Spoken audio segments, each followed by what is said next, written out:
Okay. Microphone on. 6:30 p.m. We will bring the regular board meeting to order. We will start with the Pledge of Allegiance. Pledge allegiance to the flag of the United States of America, to the republic for which it stands, one nation, under God, indivisible, with liberty and justice for all.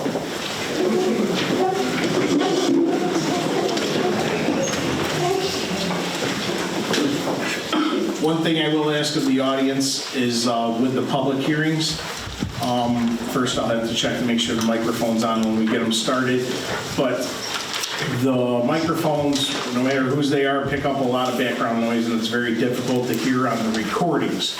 So if you have any discussion to take with yourselves in the back, either take it outside or wait until the public hearings are over. Just letting you know. The next item on the agenda is the adoption of minutes for March 10th for the special meeting and March 20th. Can I get a motion to approve the...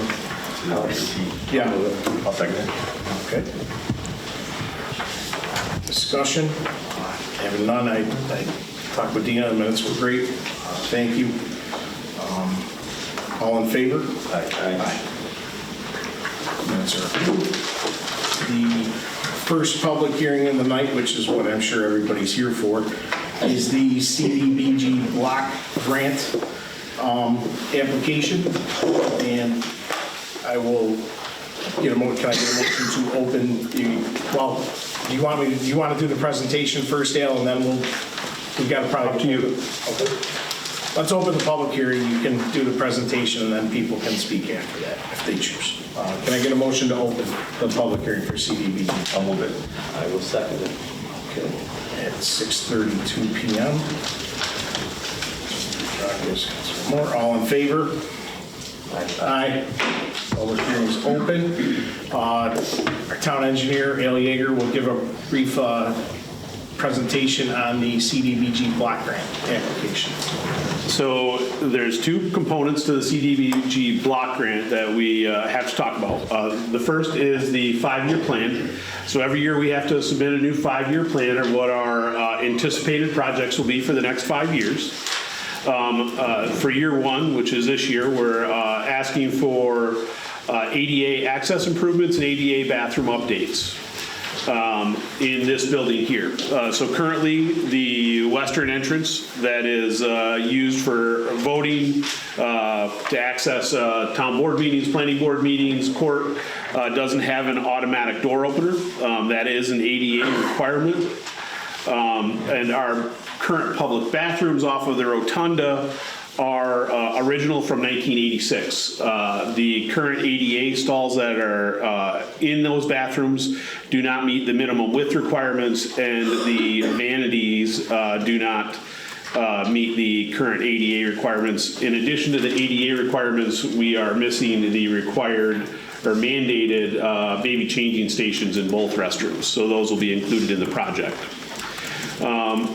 Year two, which is 2026, we're going to ask for ADA access improvements for the front entrance to the building. We're going to reconfigure the ADA drop curb adjacent to the handicap parking closest to the building. Our current entrance actually is compliant with the ADA law.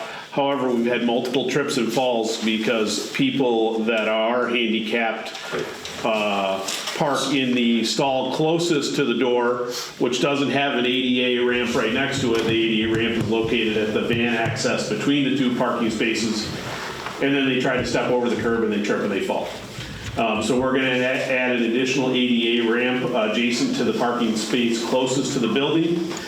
And there's also some heaving in that sidewalk, and we're going to re-pour the sidewalk and add some drainage for the whole sidewalk in front of the building, and an additional ADA door opener on the entrance east end of the building, which is our rental space that's rented. Who rents it now, Kevin? PAC-B and Baldwinsville Volunteer Center. That's rented by PAC-B and Baldwinsville Volunteer Center.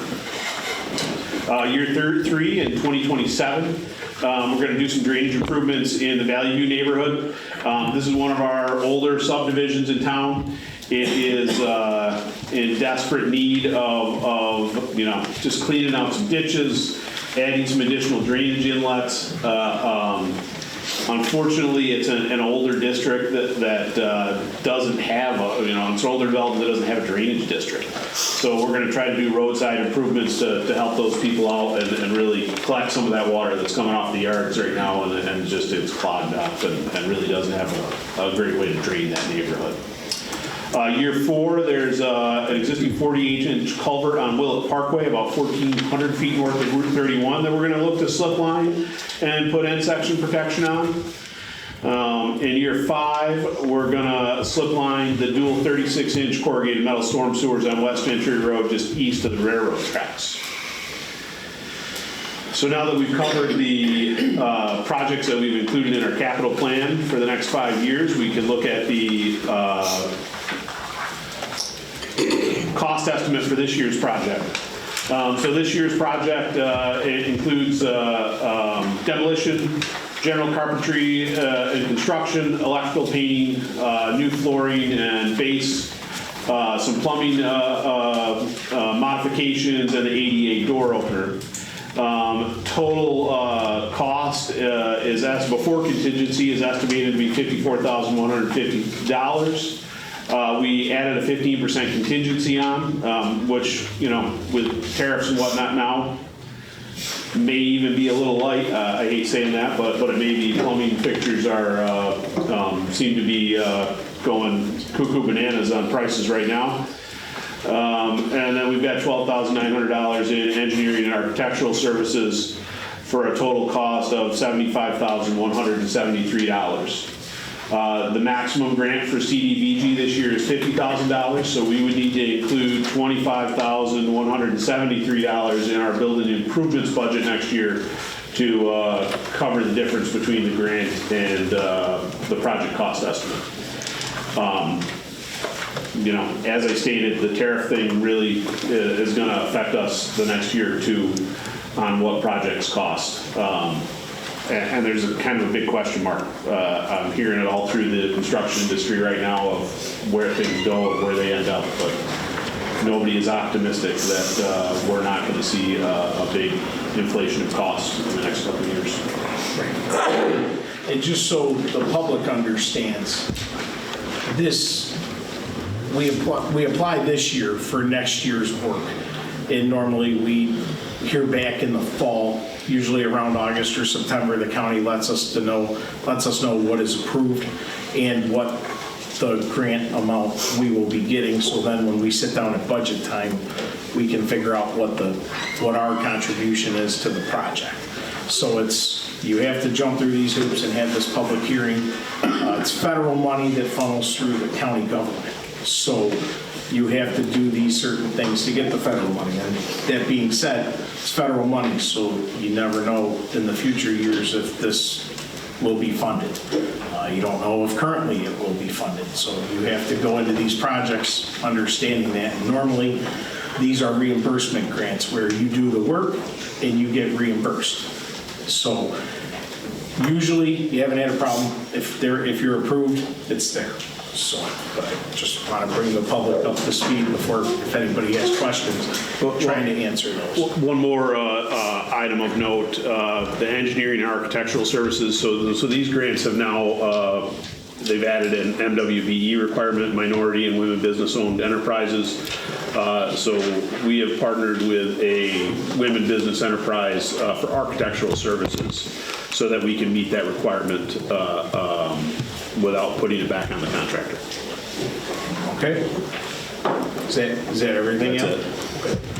Okay. Would the public like to comment either in favor or against the CDBG grant application? Seeing no comments, we will close the public hearing. Can I get a motion to close the public hearing at 6:40 p.m.? I'll do that. I'll second. All in favor? Aye. Aye. close the CDBG block grant public hearing. And just so everybody knows, we have the motion, the resolution on the agenda tonight to move forward with that application, to send the application to the county. Like I said, you hear back in 5 or 6 months if you're approved for the project. The other thing with CDBG, there are only certain areas in the town of Lysander you can apply for, or you have to show that it is a low income or senior accessibility, senior benefit seniors. ADA qualifies. ADA, right. Any ADA approved So qualifies. if you don't pick the areas, which for some reason the block is always in the Radisson Business Park, federal government draws these maps, not us, and the southern part of the Plainville area, which is more like Jack's Reef. And we don't have a lot of Infrastructure. anything to do out there unless we found a road project, and the ADA compliant projects usually tend to get favorable opinions. So that's why we had that way for applying for them. My next item is the public hearing considering a local law, read the transition of the position of highway superintendent from elected to appointed. Can I get a motion to open the public hearing for the local law? I'll move it. I will second it. At 6:41 PM. All in favor? Aye. Aye. I'll let the public know before people come up and talk. If you're so inclined, after we get done giving you the reasoning for this, you want to make a public comment, state your name. You don't have to state your address. You don't have to state your name legally, but it would be easier for the minutes. And keep the chatter in the back if you do have a discussion with your neighbor or, seatmates. Try to keep it down so the recordings can hear everybody. What we have here is, this has been brought up because of the unique situation we were in January. The highway superintendent resigned on January 7th. It gave us very little time to find a replacement. Mr. Reeves, who was a previous highway superintendent, was so kindly stepped up to run the highway department for the winter. And at that time, Mr. Reeves was gone. Mr. Butler stepped up from an MEO seat to take over the position of highway superintendent for the rest of the year. The position we were in when the highway superintendent resigned, because we have run the town of Lysander for 18 years without a deputy highway superintendent, that would have put the responsibilities, if we don't have a highway superintendent, on me. And I don't have the experience to run the highway department. Everybody knows I've run for a lot of things, but I've never run for highway superintendent. So we felt as a board, we budgeted as a board that we run with a highway superintendent, no deputy. There's unique things. If something happens to the person in that position tomorrow, we're in the same boat whether the person decides to resign or something unforeseen happens to them. So the answer to that was put it to the public for a vote to decide the path forward, appointed or elected. With an appointed position, there's a lot more opportunity for how the town board decides to fill that position and what the responsibilities are. With an elected position, which is what we are, regardless of when the person resigns, whoever takes that seat is still treated as an elected official. They do not have to resign that seat. They can stay in that seat till the end of the term. The term is up this year. So we have an election for the next 4-year term in November. The board sat there in January and February at multiple discussions and work sessions and the meetings coming up to this, and decided we don't want to wait until November. Legally, we could wait until November, hold the vote the same night people are running for office. And if the public voted to make it appointed rather than elected, the people who ran for office could possibly win and may not end up with the job, depending on where the process goes after that point. I didn't think that was fair. I've run for office enough in my life. You spend a lot of time and money between now and November running for office, and that's not a fair way to do it. Because this is with the term ending at the end of the year, we have the opportunity to hold a special vote to let the public decide, is this the point we make an appointed person the highway superintendent, or we continue with an elected? My position on this is solely for the guidance of the public. The easiest way to get the guidance of the public is a vote. With a special election, we don't want to wait till November. We have timeframes we have to hit. We were advised by the Board of Elections, because this would be handled totally separate than the primary. You don't want to run it around the primary time, which isn't just one day anymore. There's 5 or 7 days of early voting. It could be very confusing to a voter, because if you came in and voted for the primary, you would have to then get a separate ballot to come and vote for the appointed elected on primary. So that is why the time frame of having a public hearing tonight, setting a resolution to be able to have a vote on Monday, June 9th, is in place to get that ahead of the primary and out of the time in July and August when a lot of people take vacation.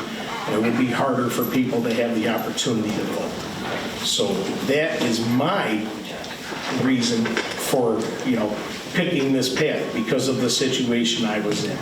And the board agreed. I'm going to let the board members speak before we go to the public. So maybe it'll answer some of the people's questions before you get up. And I know on social media, there's people that are saying we're taking your vote away. And I know that this got done in 2013 or 2012, and it was done horribly. And it wasn't done the right way. We're doing it the right way. I want the public, I'm doing this because I want to get the public's input on the path forward. Because if we know in June how this goes, the board who sets the budget can decide what the path forward is. If it becomes appointed, we have to create civil service positions, exempt, non-exempt, rules. We've got to create job titles, duties. There's a lot of work to be done other than, oh, it's appointed.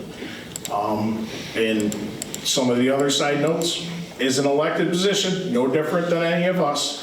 The requirements are 18 and a legal resident of the town of Lysander to run for office. The highway department controls a considerable amount of the budget. There is more responsibility, and I'm sure anybody who's sat in that seat can tell you, there's a lot more responsibility than just making sure the roads are cleared. And I know a lot to the public, that's what you see. If the drains are backed up or the roads are cleared. Well, you're setting up a pavement management plan and you're trying to figure out what you're doing with $1 million. You're trying to run an equipment budget. You're trying to, all the time, you're working with a town board that sets a budget. So this is not a simple position that, I'm not saying anybody can't do it, and this is nothing against the person sitting in the seat. This was decided before I knew who was sitting in the seat. John's a great person. This has nothing to do with we want whoever in that seat, in my mind.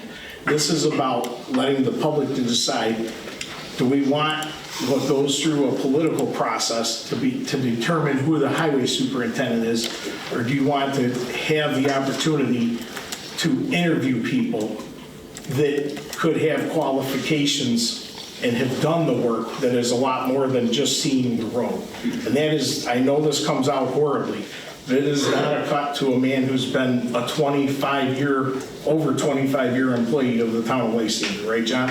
It'll be 23 this year. Right. I mean, that is not the decision we're making. I am looking for the public's input on, is this the path you want to go for?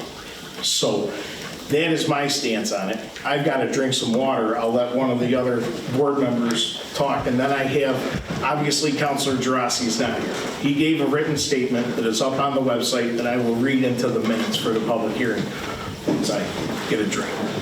So, you want to go first, Pete? Sure. So I just want to reiterate some of the things that Kevin has said. One of them is, right now, what is on our agenda tonight is to determine whether or not we should put it up to a vote. That's what it is. It isn't us deciding who's going to be the highway superintendent. It is, should we have a vote so that everybody can decide how the highway superintendent is decided. So that's it can be a little confusing if you're looking at this and you're not talking to our town attorney every other week or so. So aside from that, you know, it really is up to the taxpayers. You guys pay, you know, well, we do too, but, you know, I'm a taxpayer as well. It is up to you guys. Is it a popularity contest, or is it something where you should, this is 60% or more of our tax dollars. So should people show up with resumes and prove themselves and have accountability, or is it a popularity contest and we stick with it for 4 years? I've been through 5 of them since I've been on this board, 5 highway superintendents. For me, it goes either way. If I have to go through 5 more, I go through 5 more. That is entirely up to the people who show up and vote. I don't want to beat a dead horse. Anybody else can say whatever they want, and I look forward to hearing your comments. Yeah, I mean, I don't want to beat a dead horse either. I think you guys made both valid points. I read Bob Drossie's letter as well, too, which you're going to read as well, too, Kevin, so his points are in there as well, too. There's not much I can add. You know, we'll leave it up to the public to decide whether or not it goes elected or goes appointed. You know, you guys are the voters, right? So if you guys want to hear your voice, you want us to hear your voice, go out and vote. That's all I can say. Please vote. And then you'll decide and let us know what directions you want us to go in. Other than that, you can read his letter. Okay. This is Councilor Geraci's letter. Circumstances have come up preventing me from attending this evening's public hearing to discuss the idea of having the Lysander Highway Superintendent go from an elected position to one that is appointed by the town. If I might, I would be grateful in this note, which I have asked Supervisor Rhodes to read, to give you the reasons why I think the idea is a good one and for which I would respectfully ask you to consider positively as well. Perhaps the best place to start is to address the immediate reaction that the town is taking my vote away from me, and they, meaning the town board, will then be able to hire someone they like, or even worse even, a relative. I would suggest that we as residents, however, have more democratic say in having it become an appointed position versus keeping it an elected position. How could that possibly be? First, what choice do we really have in who is running for the position to be elected by us residents? These individuals are picked by political parties in terms of their electability. The political protocol also allows for people to challenge who the parties pick through a primary election procedure. To run for the Lysander Highway Superintendent, all one has to be is 18 years old and a resident of Lysander to be qualified. That's it. There's no resumes to review or to be considered, and no proof whatsoever that the person running has any experience overseeing such an organization, including personnel management, budgeting, and knowledge of what a highway department's responsibilities are. Secondly, once elected, the highway superintendent is independent of the town board. While it is true that the board establishes the budget, the superintendent is responsible to no one except ultimately the public during the next election. If it is apparent that mistakes are being made with a budget of over $3.5 million, or not being a good manager of highway employees, or not getting the road snowplowed or maintained in a proper fashion, there is nothing the board or anyone can do in this matter. Imagine if you owned your own business that was so big that you hired an operations manager to run the operation. But after you hired that person, he wrote you couldn't, but I believe he meant to say you could oversee his or her work, but they were independent of you. Hard to imagine that, but that is essentially what having an independently elected person in this job means. That is why county governments, such as Onondaga, all have appointed people in these crucially important positions. When the position is appointed, that person works for the town board and is answerable to the board so that when roads aren't plowed in time, or potholes not fixed, or ditches not maintained, etc., instead of calling the highway superintendent, who may or may not provide an answer you desire and legitimately have a right to have, you would call the town supervisor and or each member of the board to rectify the situation. That ought to answer any questions anyone might have in terms of ensuring that only the highest quality individual is hired for the job. No one on this board, or past boards, or future boards, wants to get phone calls of complaint regarding something they can't do anything about. But with an appointed position, that person is always accountable to the board for his or her actions. And if we fail to rectify this situation, then any of us ought to never expect to be supported when we run for office. Third, instead of the let's keep our fingers crossed and hope that someone qualified runs for the elected position, as an appointed position, the town is then able to advertise for the job and look for someone with experience who can compete in an interview process. We can look beyond the idea of just being 18 and a resident of Lysander, but seek seriously minded individuals who have done this or similar work before. And guess what? While I have full confidence that the right person would be hired, they are appointed, they can be disciplined or even let go if they fail to do their job properly. Something that is impossible to do with an elected position. I hope that you would agree with me that the person who would be chosen is someone that has the highest of abilities to run the department that we all depend on. If you are concerned or wondering about the person who is doing the job as we speak being able to be considered for the position, the answer is that person has something no one else has, which is the chance to do a great job from now until an appointment is made in January of 2026. But once they are appointed, they know they are there because of their qualifications and not because they won an election. And from their vantage, they would want to be judged of how good a job they do versus having to run for an election every 4 years. It is the latter situation which has led the town of Lysander to struggle with uninterrupted, solid leadership in that department, something that will not be an issue with an appointed slot. Finally, I hope that you will consider how non-political this issue is with respect to the members of the town board who are all in agreement to support this idea.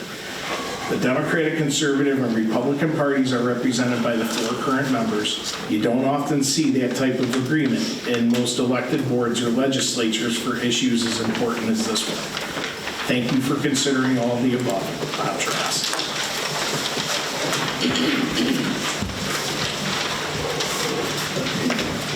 So with that being said, this is the town board. I will open the public hearing to whoever wants to come up to the microphone. As I had said, Mr. Breer, I don't know everybody's names. I just happen to know some of the people that work for it. But Mr. Breer was the first one to raise his hand. Just check to make sure the microphone's on, Joe, because I can speak pretty loud. So. Who sets the pay? The town board sets. Town board sets the pay. So the problem started with the board, because the pay was so low that nobody inside the highway department would take the job. Because why would we? We make more money than the guy running the show, who's on call 24/7. So now you've got a guy from inside who wants it. You guys want to take our vote. Why don't you try it this way first and just try to, take it away. Okay? You get what you pay for. Do I have to step up to the mic? Yes, please. Okay. You said right at the beginning of this, you're not qualified to do the job. You don't know what to do with the job. What makes you qualified To hire somebody. pick the person doing the job? That's really all I got to say about it. Okay? The interview process, I can tell you that. Okay, but I know how those go as a former boss, so it's not always the best person that gets picked.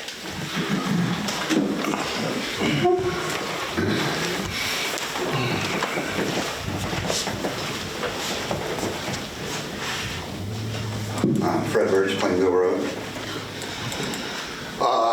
So I believe in January, the supervisor and the board made an announcement that you were going to use taxpayer funds to take ads out in the various newspapers and put ads up on the Facebook pages and the board at Town Hall. See an efficient experiment to see, who might be interested in coming in and interviewing for an appointed position. I'd like to ask, how many letters of intent or the like did you receive? How many overall? Yes. 8. And how long did that How many interview, people lived in Lysander? 1. how long did that interview process take you to get through those 8 candidates? So here was the issue that occurred. Mr. Reeves came up to us at the end of a meeting in March. The first meeting in March, March 6th, I believe, if I have my calendar right, it said that he was done. So I was faced with yet another resignation. I asked if it could wait till the next board meeting. It could not. So we had a special meeting on March 10th to appoint Mr. Butler, who at the time, with everybody who had applied and the one person that did from the town of Lysander, did not have the experience or the qualifications that Mr. Butler currently has. So And my question is, how long did that interview process take with the 8 resumes that you read, letters of well, there intent? was only one person from the town of Lysander, and there was no time to do an interview, but I had a choice of 2 people. And one person came from the highway department, as Mr. Briere had pointed out just a few minutes ago. Okay. I'm not going to name the other person. Okay, so do you have any idea how much taxpayer money you spent on the advertisement for people to send in their applications or resumes for that position? Probably $120 if I had to take a swing at remembering the vouchers I paid. So you've had 3 months, at least so far in this process, to get people lined up, to bring people in to interview, to research into what the job requires. And this board hasn't been able to do anything in 3 months. So how long should you expect to take to interview and hire somebody in the future when a position like this becomes available? Number one, we're hamstrung by the requirements of an elected position. Even though it's appointed, you still have to fulfill the requirements of being elected, which is a resident of the town and 18. Okay. The board decided with the 2 people we had for candidates, and one of them didn't really submit a resume. It was a paragraph on an email. So there was no resume. And I have personal affiliations with the person, so I think I have an idea of their qualifications. And we had someone from inside the highway department that was willing to fulfill the job. Out of 2 people, that person far excelled after I conferred with the board. I did not make that decision in a vacuum. So I'm assuming your answer is it took no time for the interviews because you didn't interview anybody. We had, again, 3 days to fill a position. Okay. March 6th, and we had a special meeting on March 10th. So, but you knew in January that you were going to be put And in a we put position. that out there, and you know who applied? Obviously, as I said, for now the 3rd time, a lot of people not from the town of Lysander, so they didn't even read Okay. the job. So the guy that came in that was your temporary appointment, he overheard the things that you were saying about your timeline, about when you wanted to advertise and when you wanted to bring in for interviews, and that your interview process was going to be during the month of March, and that you would make a decision at the end of that. He was aware of that in January when you mentioned that at the town board meeting, correct? Yeah, I explained to him the timeline that I And expected. he never came up to you and said, hey, that time frame is a bridge too far for me, I don't want to be here that long. He never indicated My that to you expectation before you was the spent end the of taxpayer March. money on the advertisement? An elected official, anyone can resign at any time. Right. There's no holding, oh, hey, Right. you're there 12/31/25. Right. There's no options there. Right.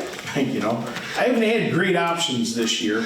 I So, you know, I would hope there's a little bit of understanding of the time frame, and that's not, again, that's not a cut to the current person in the highway department. The time frame we have had to work with has been minute.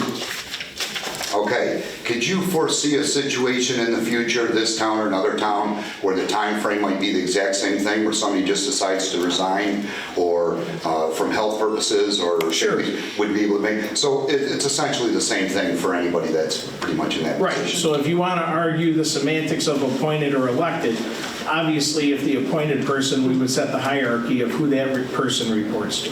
And if it's an appointed position, we would then be able to decide who oversees that for the time being. We could even partner with Van Buren to see if their highway superintendent would assist, or the town of Clay for a temporary being.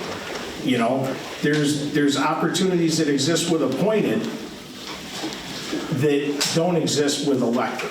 And that's up to the voters to decide. But we have had, as Mr. Moore said, he came on the board in 2016. In 9 years, he's sat through 5 highway superintendents.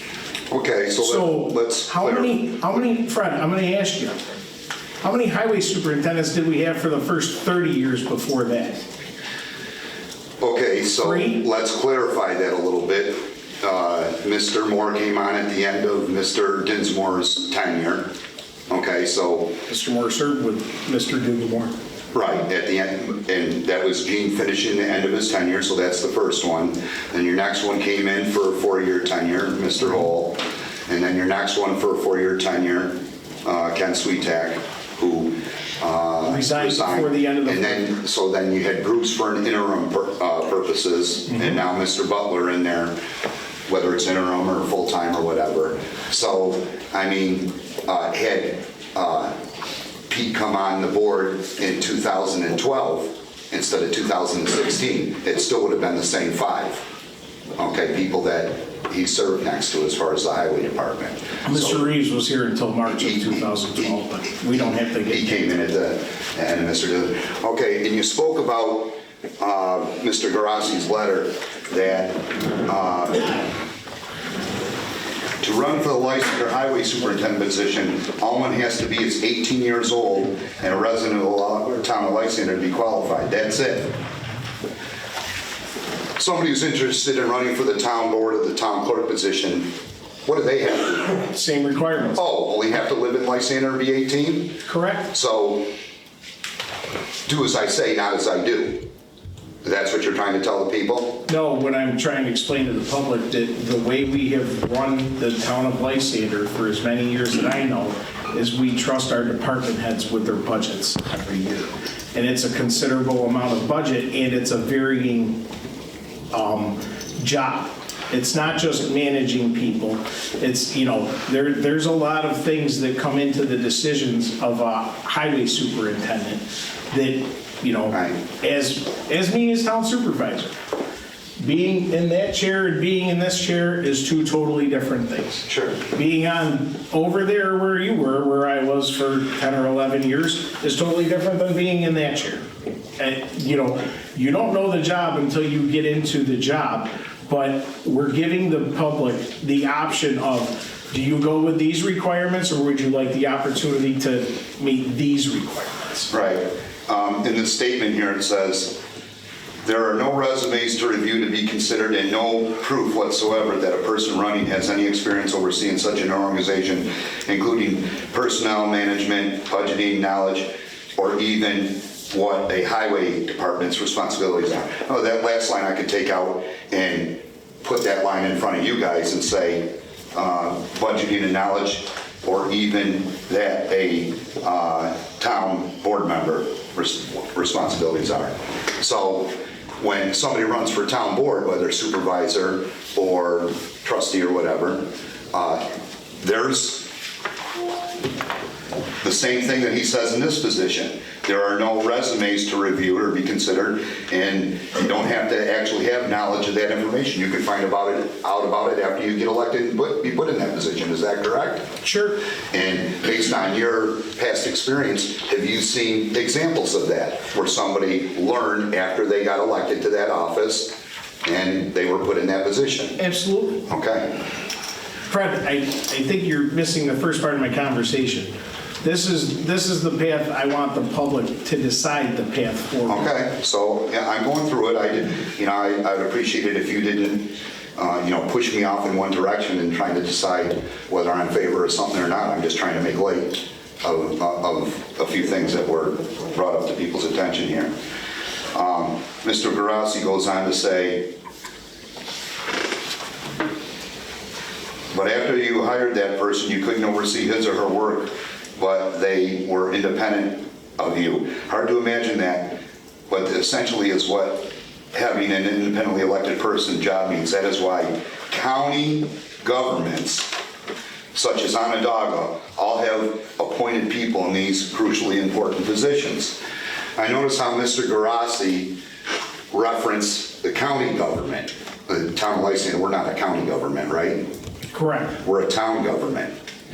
And I notice how people on the board reference counties or villages or towns when it's convenient for their analogy and they want to make a point.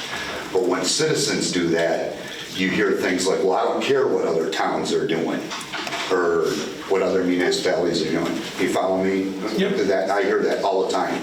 After 16 years attending these meetings, it's like a broken record, to be honest with you. So he mentions that Onondaga County. So I've said it here at the microphone before at previous meetings. Out of all the towns in Onondaga County, there's only one that's appointed. That's the town of Clay. Every other town in Onondaga County has an elected highway position. Now, 3 towns, Elbridge, Geddes, and Lafayette are the only 3 towns that have a deputy highway superintendent. None of the other townships have a deputy. So Do they have a working foreman? there are 2 that have somebody who's referred to as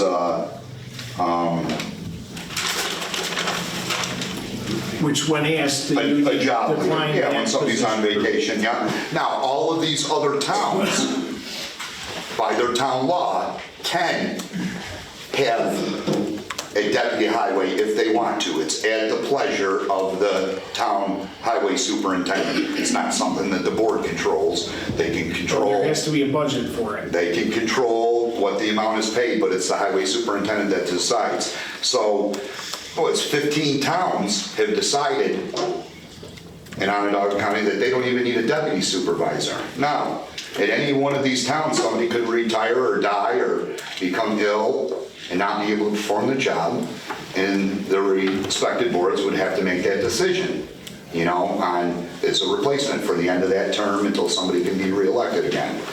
So not only do all the other towns in Onondaga County, with the exception of Salina, have elected, but I also, since we're at the northwest corner of Onondaga County, I also checked our neighbors to the north and to the west, which would be Granby, Ira, Cato, and Schroeppel. All of them have elected as well. I would guess that 98% of New York State has an elected highway superintendent. That's pretty much what I found out when I foiled, and I actually spoke to other town. I believe 955 to 980 towns in New York State, when Mr. Dinsmore looked it up 10 years ago, were elected rather than appointed. About 98%, yeah.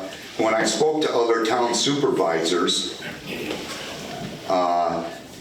there was an overwhelming response, because I would ask, well, why do you think it is that way? And the overwhelming response by the other town supervisors is appointments tend to lead to nepotism, whether it's a friend or a friend of a friend, or somebody that's been waiting in line, or somebody that's carried water for a political party and deserves an opportunity to get, you know, whatever. And that's why they avoid them. Another thing to consider, in the town of Lysander, do we have appointed positions in this building that are union members? Yes, Okay, so that was decided by a judge. Okay. When the clerical contract. So if you have an appointed highway superintendent, would that person be allowed to join a union like the MEOs are? Anybody can join a union. Okay. Last I checked, it's the federal government that makes a decision. Not necessarily. Generally speaking, as a supervisor, they would be classified, if appointed, as management confidential, Right. which would be an exempt class position, subject to service at the pleasure of the board. Okay, so it wouldn't be a situation like we have with, say, parks or zoning or something like that. So we have a appointed parks superintendent, or whatever you want to refer to it as.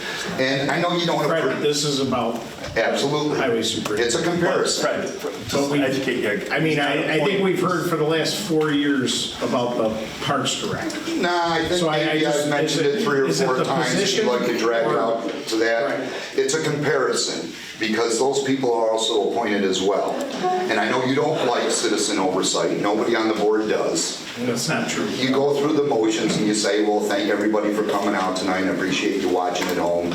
But I mean, the public can see that you really don't mean it, you're just going through the motions. You know, based on the way it looks from our standpoint. Thank you for your opinion. Well, it's backed up through things that we hear, you know, small talk when people say something like, well, geez, I hope nobody else comes up to speak tonight, it's gonna snow tonight, and, you know, I've heard those kind of things from people that sit on the board, frown upon people, and then when you stare at the clock when somebody comes up to the What's the microphone. point, Mr. Birch? Okay, the point is, we do have currently appointed positions in the town hall, don't we? No. We don't have an appointed park superintendent? We already covered that. Yes, there's appointed department heads. I just, Yeah. So please let him when, finish. so when This is people, painful. so when people have noticed a problem with those positions and they brought it to the board's attention, what if anything have you done other than criticize the messenger as opposed to look and dissect the message when somebody comes in with a complaint with one of those?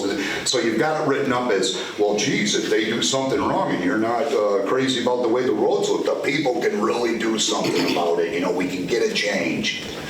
Okay, so what happens when we notice those type of things with the already appointed positions that we have? Have we ever had an effect on bringing change to those when we notice something that's, just for a hypothetical, say you take a town truck and you do damage to the town truck and then you don't let anybody know about it, and you're the only person that used that town truck, and it becomes aware to the public that, hey, we got a brand new vehicle that's got damage to it, and there's no accountability for it. What does the board do in the situation? Your point like is that? the board doesn't have necessarily wouldn't use the accountability. Well, I haven't really seen it in the past. I mean, your argument is we can do something if there's something wrong, but in the times when I've seen where an appointed official has maybe not been on the up and up. Well, you can do something, because if you don't like what the board has done, you can vote us out. Oh, so then, right, the board, right, getting a change through that by voting people in on the board that eventually, a couple of years later, then might look at that position and move that person out. Sure. I mean, you have 5 people on the board that can change the direction of the board. You have the town supervisor, who is normally tasked with overseeing the day-to-day operations Okay. of the entire town. But with a elected highway superintendent, they manage the highway department. Okay. You know, yes, I take care to the extent possible of the employees in the town of Lysander Town Hall. Okay. There are multiple things that protect employees, and just because people have an opinion of how a department head runs, doesn't mean at the end of the day that makes a change in the department head. Necessary, but you'd also think that when somebody goes through the effort, foils or documents or brings information to your attention, that you might like actually look into it instead of just look the other way and then complain about the messenger because you didn't like the message. Yes, that's your opinion. Okay, about a year ago at this time, well, it was actually, I don't know, maybe this was 6 or 8 months ago, the budget for payroll for the highway superintendent in the town of Lysander was roughly $65,000, correct? Correct. Okay, so through my foiling of all the towns in Onondaga County, I looked at the budget meetings for every single town, and I went back 4 years, so I made it relative to where we were at the time. Put us at $65,000 6 or 8 months ago. Do you realize that that made us the lowest paying town in all of Onondaga County for that position? Yeah, I think that's why I brought it up at the budget. Some $5,000 less than Pompey, Spafford, Otisco, and Fabius.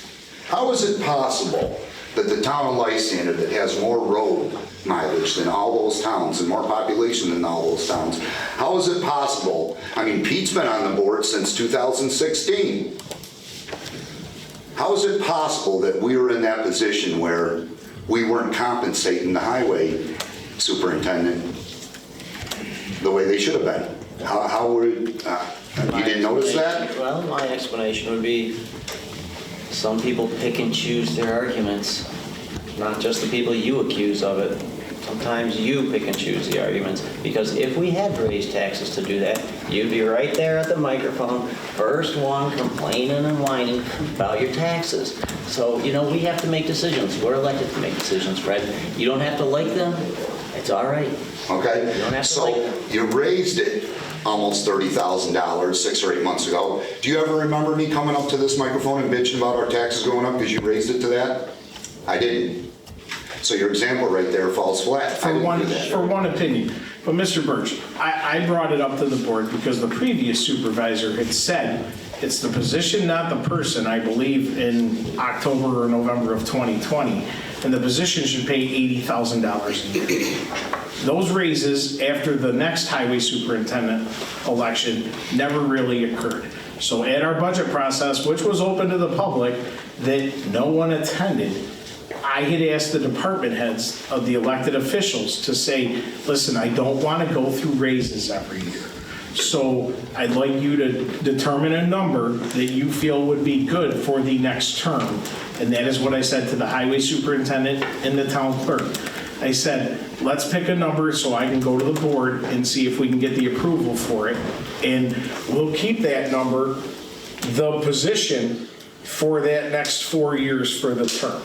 Now, that was also done where we had run the town of Lysander Highway Department for the last few years with just a highway superintendent, and the only people that usually changed the position since Mr. Reeves had resigned was an election. The public decided the person, or they decided they were not running again. I brought that pay up. I brought that pay up with the understanding that there is no deputy. That's why I said, let's go for 90, because if we went up $5,000 a year and we got to 80, let's not change it in the middle of a term. Let's not sit there and ask about it over and over again, because I don't want that to keep occurring every budget time. Electeds, I would like to keep in a consistent basis for a term. That way, the 4th year of the term, the outgoing, if they don't get voted, the board would revisit the previous year at the budget time of what it pays. Okay. Well, you know, I agree with Mr. Greer. You're the ones that put us in this position. First of all, 10 years ago, the payment for that position probably should have been $75,000. But that's, And you now- can't go back And now it should fix probably, that. and now it should probably be in the 80 range, not, you know, where it is. So you guys helped to put us in the position that we're You in. guys. Okay. I wasn't even on the board. So he's mentioned, I mean, you know, if we're gonna throw just opinion out there, explain. okay, I'll explain a little bit more. So Because I think I stand at the end of every budget and said, those people aren't paid enough. since Mr. Moore's been here on the board, how many town clerks have we been through? Well, this is only the second one. If you want to get specific, the town clerk resigned in April of that year to take a different job of 2016. Hence a special election where Ms. Falcone handed me my derriere Okay. 2-1. Okay, so you mentioned since you've attended meetings that you've seen 5 different highway superintendents who've been coming down to the meetings here. How many different town clerks have you seen in that period? None. 4. In the town of Lysander? That's right. Oh, when I started attending meetings When in you started attending, 2011? since you started attending meetings, how many different town clerks have you seen? I was only attending when Ms. Dell was our town clerk, Okay, so I've so- only seen 3. I started in 2009. I saw Gail Grice resign early. The next town clerk, Lisa Dell, she didn't fulfill her term and she resigned early. The next town clerk was Elaine McMahon. She didn't fulfill her term, she resigned early. And now we're on our current clerk, Ms. Falcone. So that's not too far off from the amount of highway superintendents that we had. The town clerk is an elected position as well. Now, it might not have the same type of money that's funneled through that department, but I'm pretty sure I've heard somebody say recently that the town clerk is the face of our town. I think I heard that at a political meeting recently, where the person walks in the front of the building and who do they see right away? The town clerk, and that's the face of our town. I think that's important. Why isn't what's good for the goose good for the gander? If we're going to have an appointed highway position, because it's so important, why wouldn't we also have an appointed clerk position as well? On one hand, there's a deputy there, so if something ever happened to our current town clerk, the deputy would overtake the Okay, operations. that's something I want to say. During those 4 town clerks that we've had since 2009, we've also had 4 fire deputy clerks. Okay. So what do you think? I don't know what your point is, Mr. Bruce. The point I'm trying to make is if it's so important to have it appointed for an accountability for the highway, you have the next 2 months to explain to people why you think it should be. why wouldn't we also do that for the clerk if it's good for the highway? Why wouldn't we have all our elected positions like that? To have a deputy? No, to have it appointed instead of elected. I don't know. I'm What's your reasoning for just that? concerned with the highway department and how it runs, and that I would have been responsible for it, and at that point in time, that probably wouldn't have went well with the highway department. And you can ask them for that discussion. Well, I think that your reasoning as to why we should have appointed for highway. No, there's no reasoning.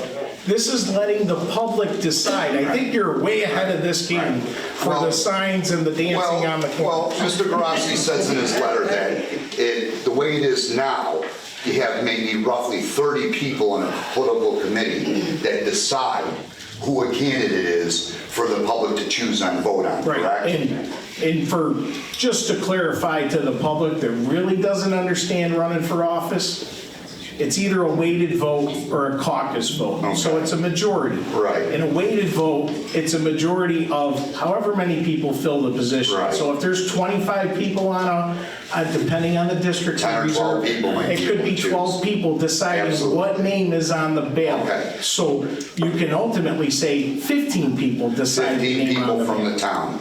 Okay, so if we do appointed, wouldn't it be less than 15 people that are making that decision? Wouldn't it be just the board members? So it would go down from, say, maybe 15, 30, 15, or 12 to down to what, 3 or 4 or 5 people that decide?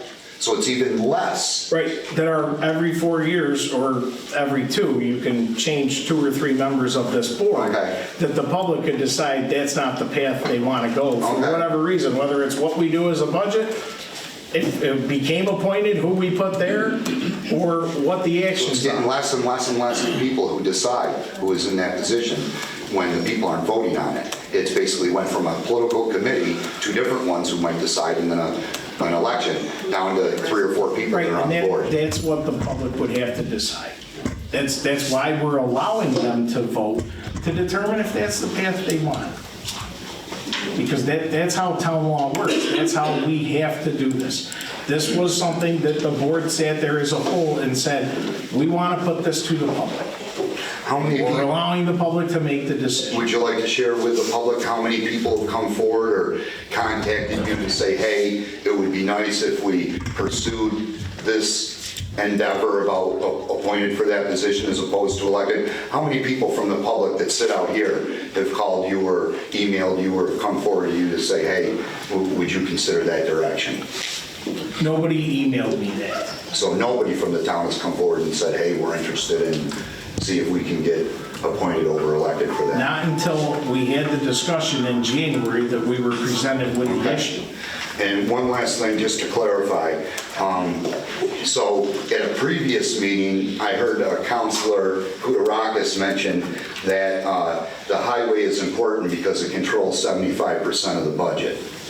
And then later in that meeting, I heard Mr. Morrow's a math teacher say that it's actually like 52%, Jeff. Yeah, you probably made a mistake. And then we go to this meeting, and Mr. Moore now says it's 60%.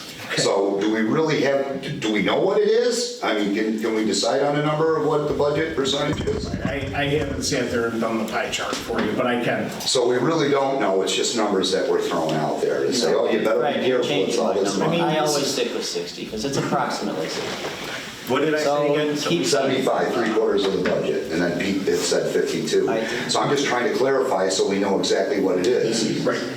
Pete, what number did you say? I stick with 60%. 60%, I made a mistake back there. Fred goes to 52. I don't know, we lost 8 percentage points.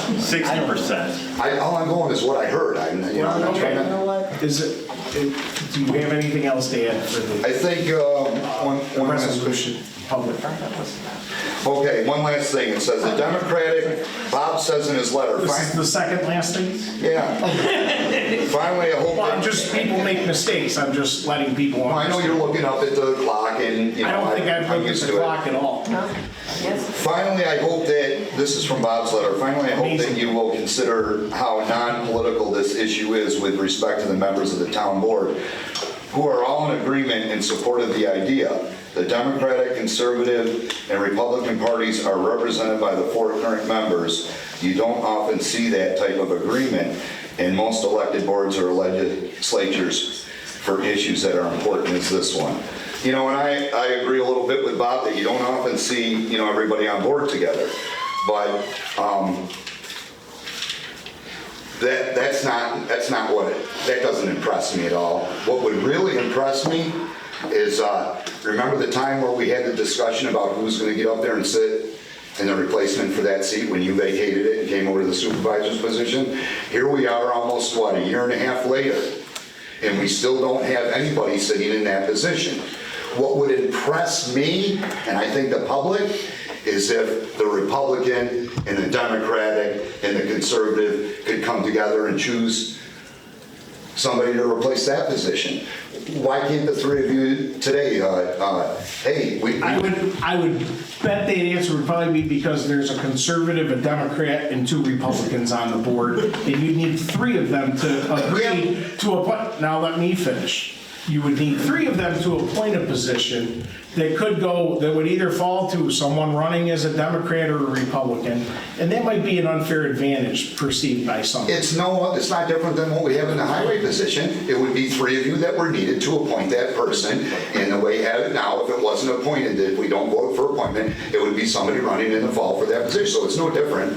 What should be good for the goose is good for the gander. Thank you for your opinion.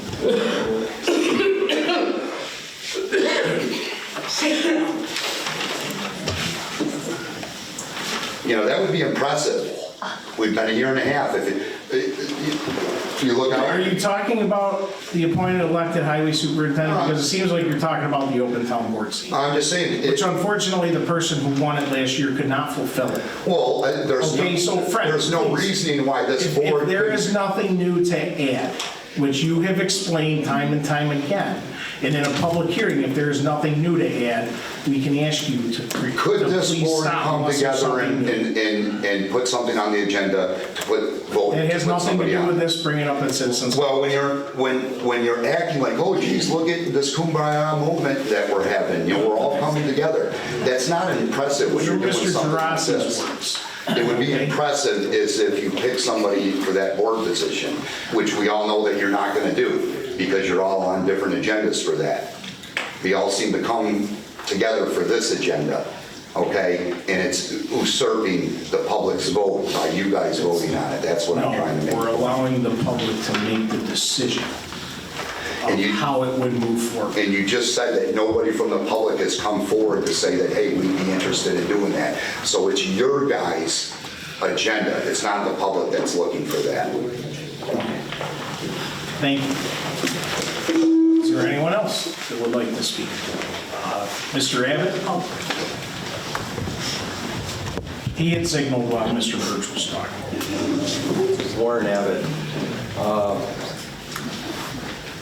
I first came out, I had the idea that, no, we don't want to take the vote away, but there's 2 sides to every story, so that's why it's good to come out tonight and learn that.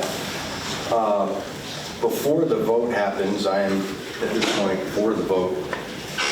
It'd be nice to know the grounds and method of how you would remove this person. You know, what would be the conditions if you got somebody in there and you didn't like them? You know, at the pleasure of the board is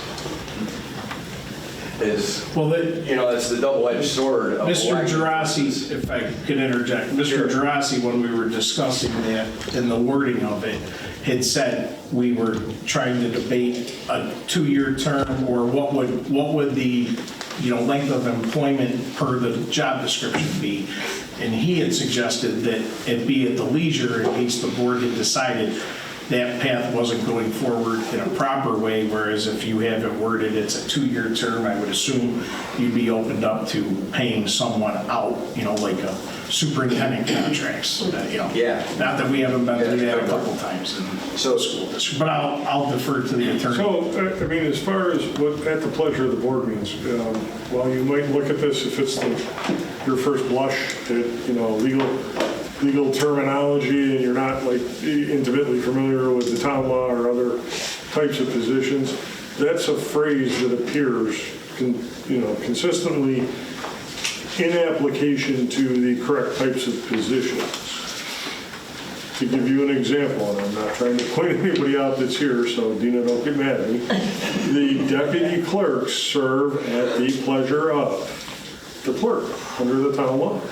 What does that mean?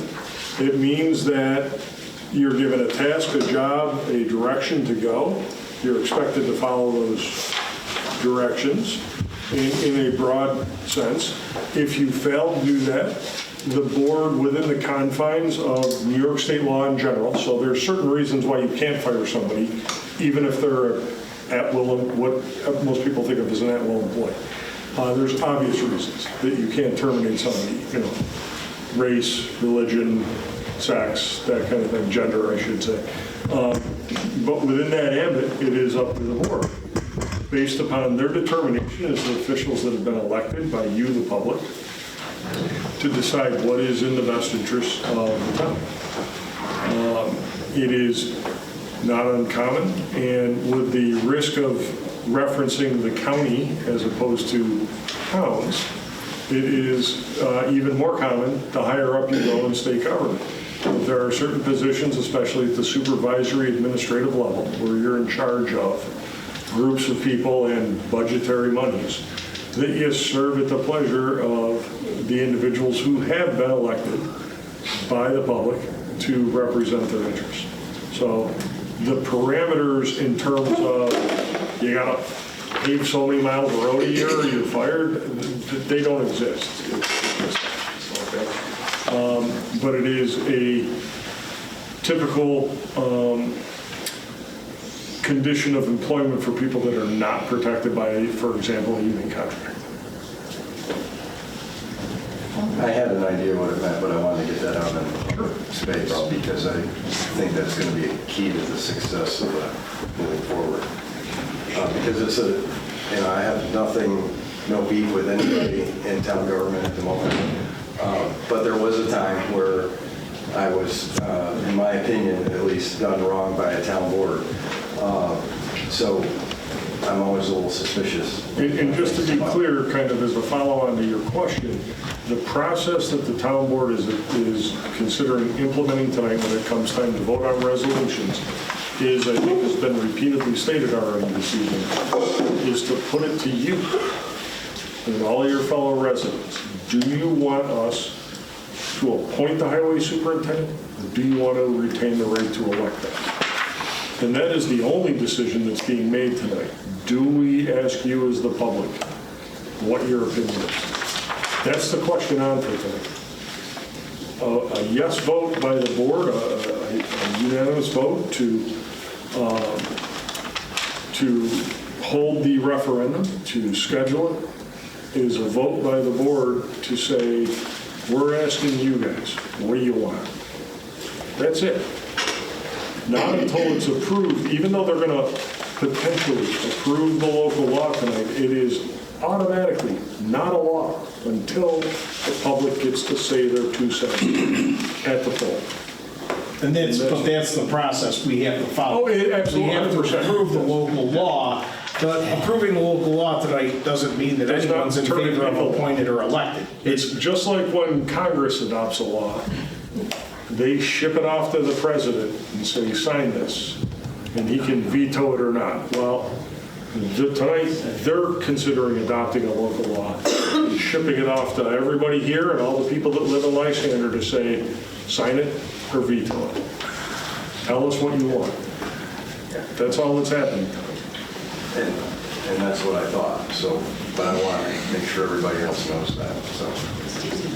Thank you. Thank you. Thank you, Mr. Aaron. Ms. Monteville? Oh, hold on, sorry.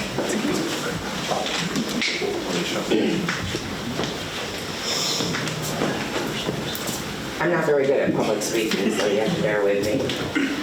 First of all, I have a comment of Mr. Moore saying that the election is a popularity contest. All of you up there are elected. Every election is the most popular, up to the President of the United States. So it is. You are all up there because you were the most voted for, the popular vote. I too am on, in less than 5 years, I'm on my 4th highway superintendent as a boss. I understand that. 3 bosses in 3 months I've had now. For people that don't know, I am the secretary over there. I've learned a lot in almost 5 years that I've been there.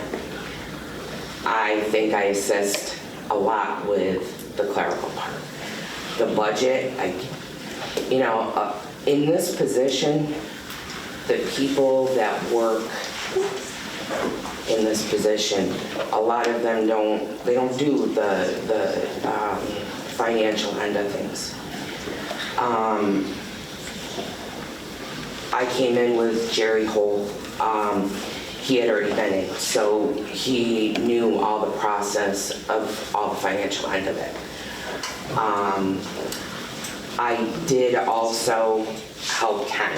When Ken Sweetap came in, I showed him how things went. I didn't make decisions for him, he had to do that, but I was there to help with that. And I think I would like the residents to know that maybe whoever is elected in might not have all of that knowledge, but that is why I'm there, is to help them with that knowledge. And if I don't know something, I come to you, Mr. Road, or I go to the comptroller, or Right. and I We get have that, the and I get Association that. of Towns, which we belong to. Yes, There are and they can call many them. things to, a lot of, if I can interject, a lot of the public assistance, we belong to the Association of the Towns.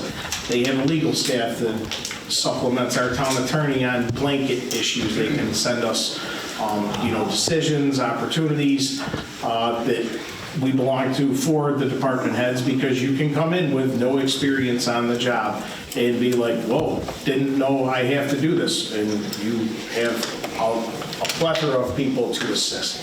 I guess my point is I just wanted the residents to know that the highway superintendent, whoever that may be, does have help on that part of his position.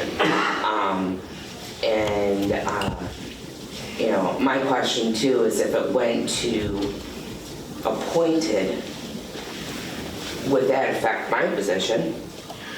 Do you bring in a deputy? That was another thing. Do you bring in a deputy? Do you? That's one of the things that we're putting it to a vote to the public, because if we do this in June as opposed to November, in November, the budget, if we vote on election day, our budget has like 12 days to be approved by state law. My budget process, I'd like to get the budget done way before the election and not have that hanging over of having to have a special meeting, because this is a voting location. So now with the computerized systems with Board of Elections, they really don't want people moving their machines around, and rightfully so. So we avoid this room for that window of time, and it would tighten the time frame up with planning board, zoning board, court meetings, court dates that are normally, we run out of time to have special meetings if we decide we've got to finish the budget up, and that wouldn't be a lot of time if the board said, well, it's elected, what do we think, what is our path forward for the administration of the highway department? That is why we want to have this in June, to give us the opportunity to decide, are we changing anything? Are we not? And you can do that well before the budget, rather than in September or October of how that process would play out. But I would just add to your original question, I would never really am a proponent of getting rid of institutional knowledge. Okay.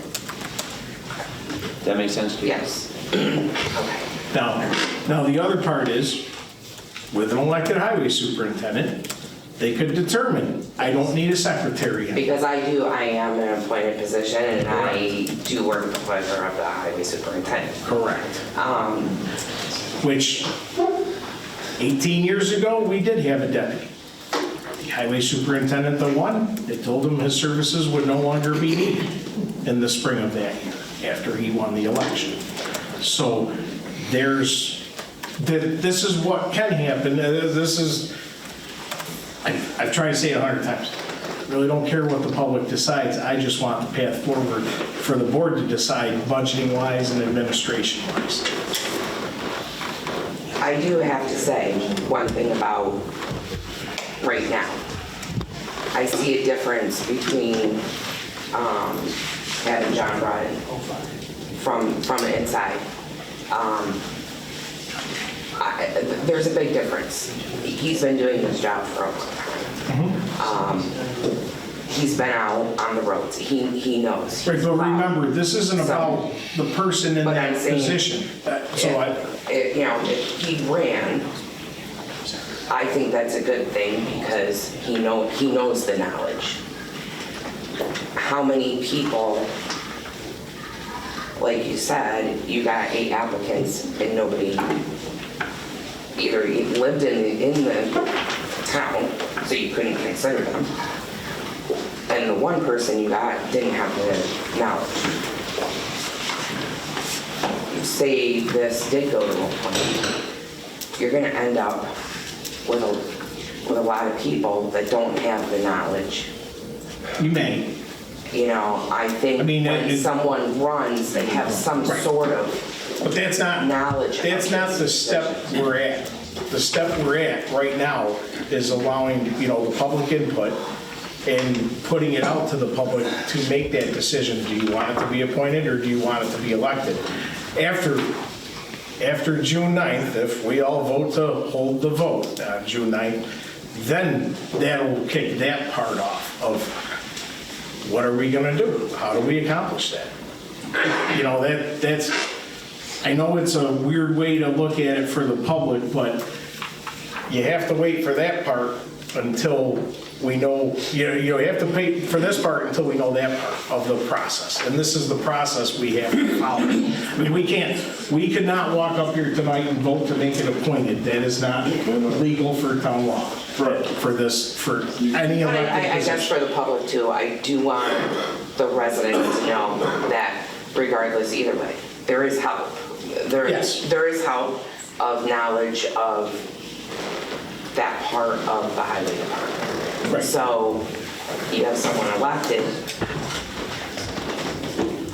I'm there to help. Right. Or help get the answers, or help show him or her where to get the answers. Right. Correct. So there is help. It's not like nobody's there, and I just want residents to know that. Oh, thank you. Thank you. I think Mr. Dolphin had his hand up. All right, Rob Helfrich, last lane. I understand, hardly understand the arguments on both sides of the fence here. I can see arguments for appointing a position. I can see arguments where that would be helpful. But I do have one significant concern here. And that's if you take away an elected position, there's no turning back. No. You could. Oh, technically you could. Technically you could. Technically you could, but in reality, what board would ever vote to then send it back? That would never happen. That would never happen. I mean, I can be pretty confident that would never happen. So the challenge here is that you're trying to solve a problem today by making this appointed. And I have confidence that if you did make an appointment, you'll find the right person. And you'll find the right person for that job. I'm not. I'm asking the public to decide if it would be elected or Going appointed. forward, if this position becomes an appointed position, who hires that person? Correct. The board hires the person. I have reasonable confidence that you'll probably figure that out. The problem, though, now is that once you do this, you can't go back. And to become a board member, you just have to be 18 years old and a member of Lysander. It doesn't necessarily mean that we'll have the quality of the board up there. And the Correct, but budget. for a board decision, you're going to need a majority of the board, whether there's 3 people sitting here, 4 people, or 5. 3 people would have to vote in agreement. So, if you felt one person was off the wall or even 2, that's where you have a delegation of responsibility to hedge your bets, so to say. But board members, if you can influence other board members. Board members can push it. For instance, just a hypothetical.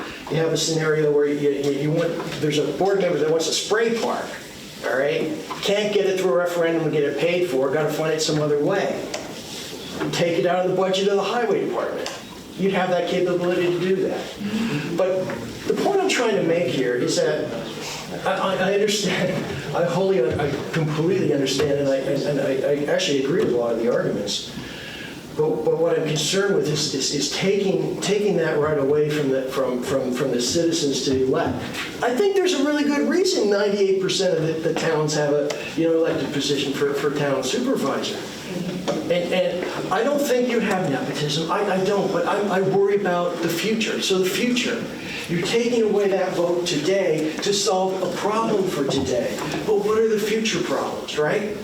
And you're taking that opportunity from the public to actually elect that supervisor position. And it can't, technically it can come back, but it really can't. So you're correct. Technically, it can come back. Okay, I defer to your probably much larger experience with the voting history of the town board of Lysander. I'm not arguing any town board. Give up that. What I would point out, though, is in reference.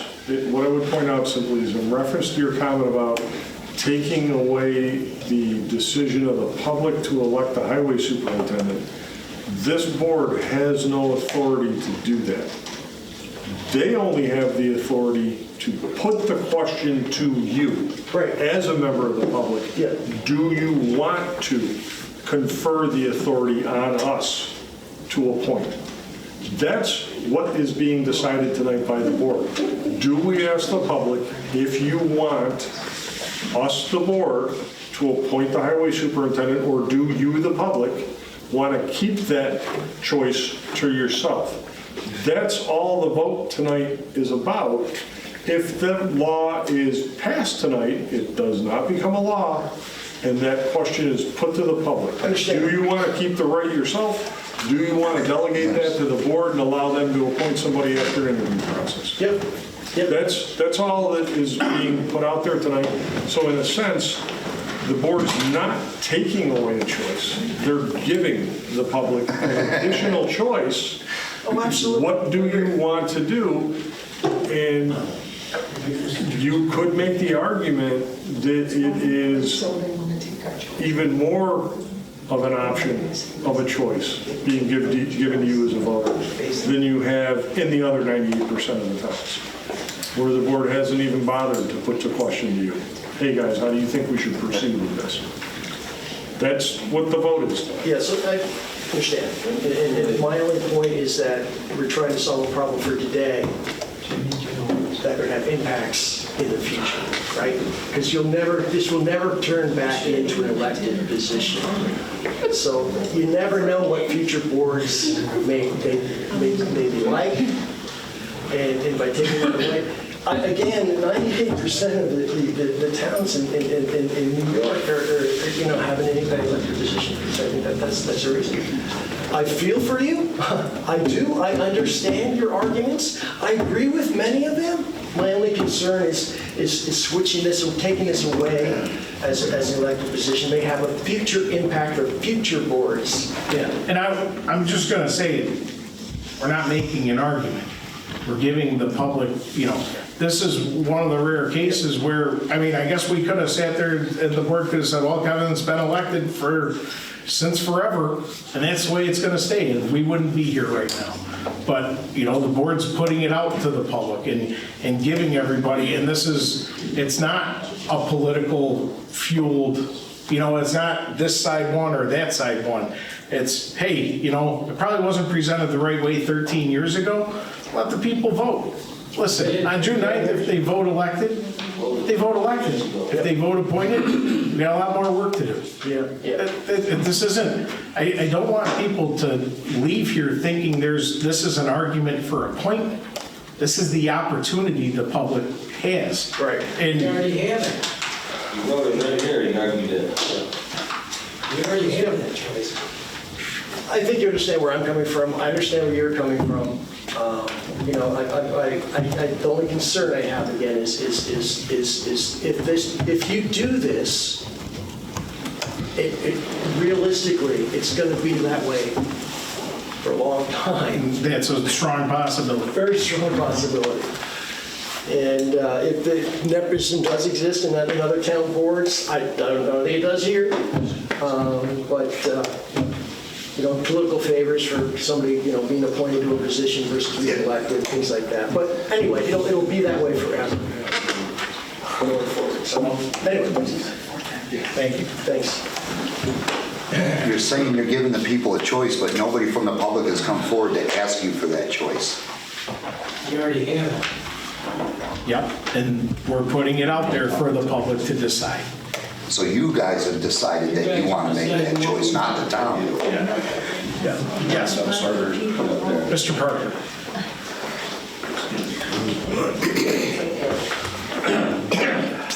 My throat's a little dry, too. Chuck Parker, 555 Copperhill Road. I've lived in the town of Lysander, I'll be 63 this summer, all my life. And since I was 18 years old, I took the privilege of voting. And I just want to tell you my concerns, what I've seen in other jobs that I've had.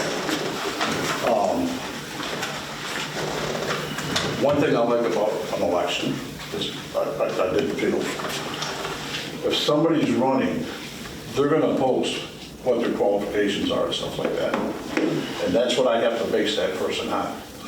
I have in the past called the highway guys and say, hey, can you do me a favor? I'm reading about this guy. I have no idea who he is. Can you give me an idea? And I've never had one of them tell me, oh, he's a friend of mine, he's a good guy. They actually told me what his qualifications was and how they feel about him.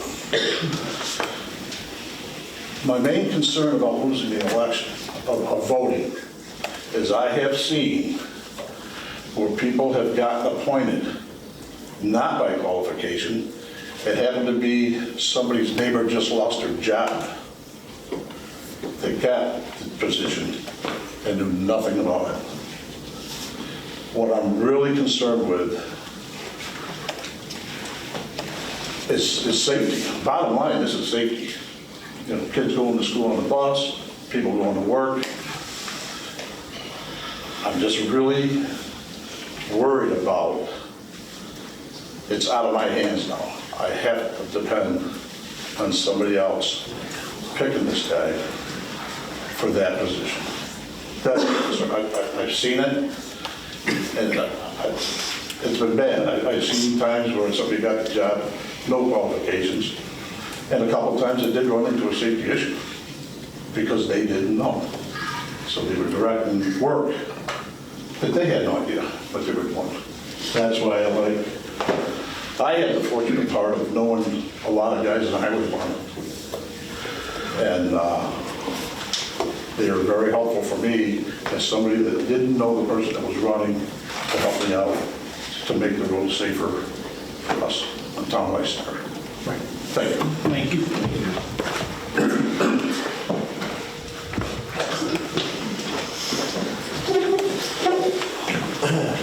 I want to start off by I love this town. I love Lysander. I've been an employee probably, I would say about 8 years now, 2 different departments. Up until recently, John Butler took over. I've never worked so hard at the highway up until then. And I'm not putting the other guys down, but the taxpayer, and it's all about the public, then wouldn't you want somebody that's doing their job? You know, in the previous 5-6 years at the highway, I barely got caught in, you know, roads wasn't getting plowed at some purpose. But I just want to say I want to keep my vote and hope that John keeps his job. Thank you. Thank you.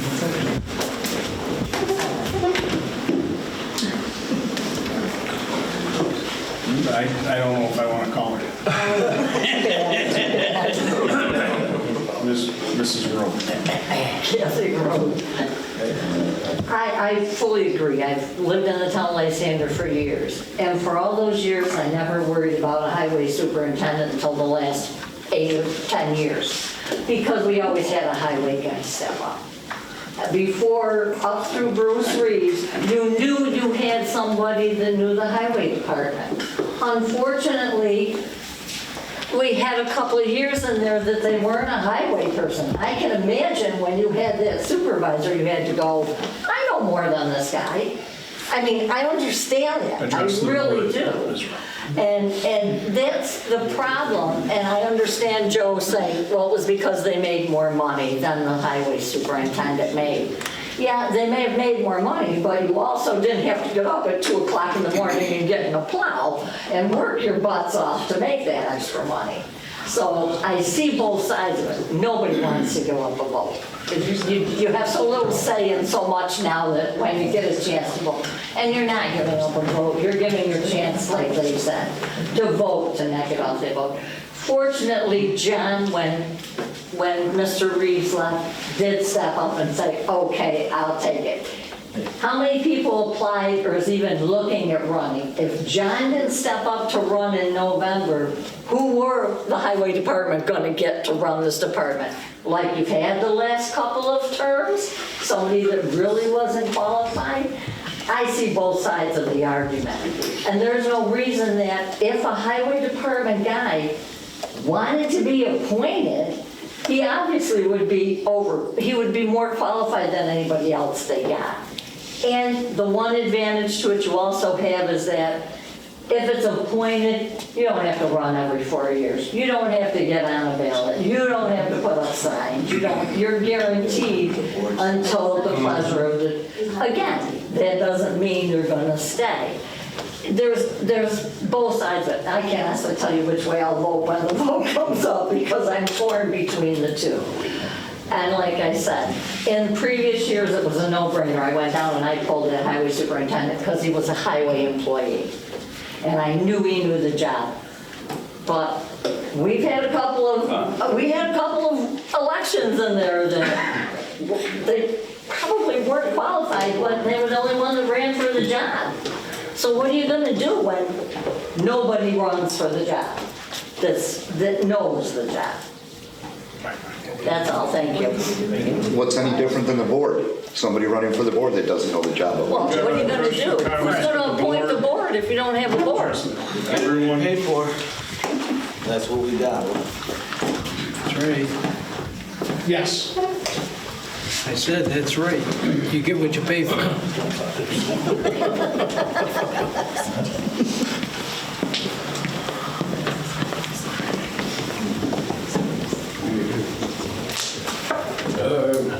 Tim Tonzo. I think the best resolution would be to give the guys that are currently in the position of the highway department the incentive to run for a position by increasing the pay and perhaps their benefits more guaranteed to get an experienced person with qualifications in the position. Thank you. Thank you.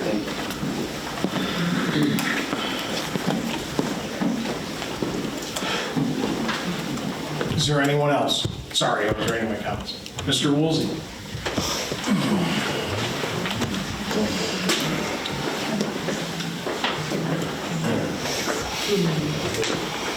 Good evening. What really brings me out tonight is this letter.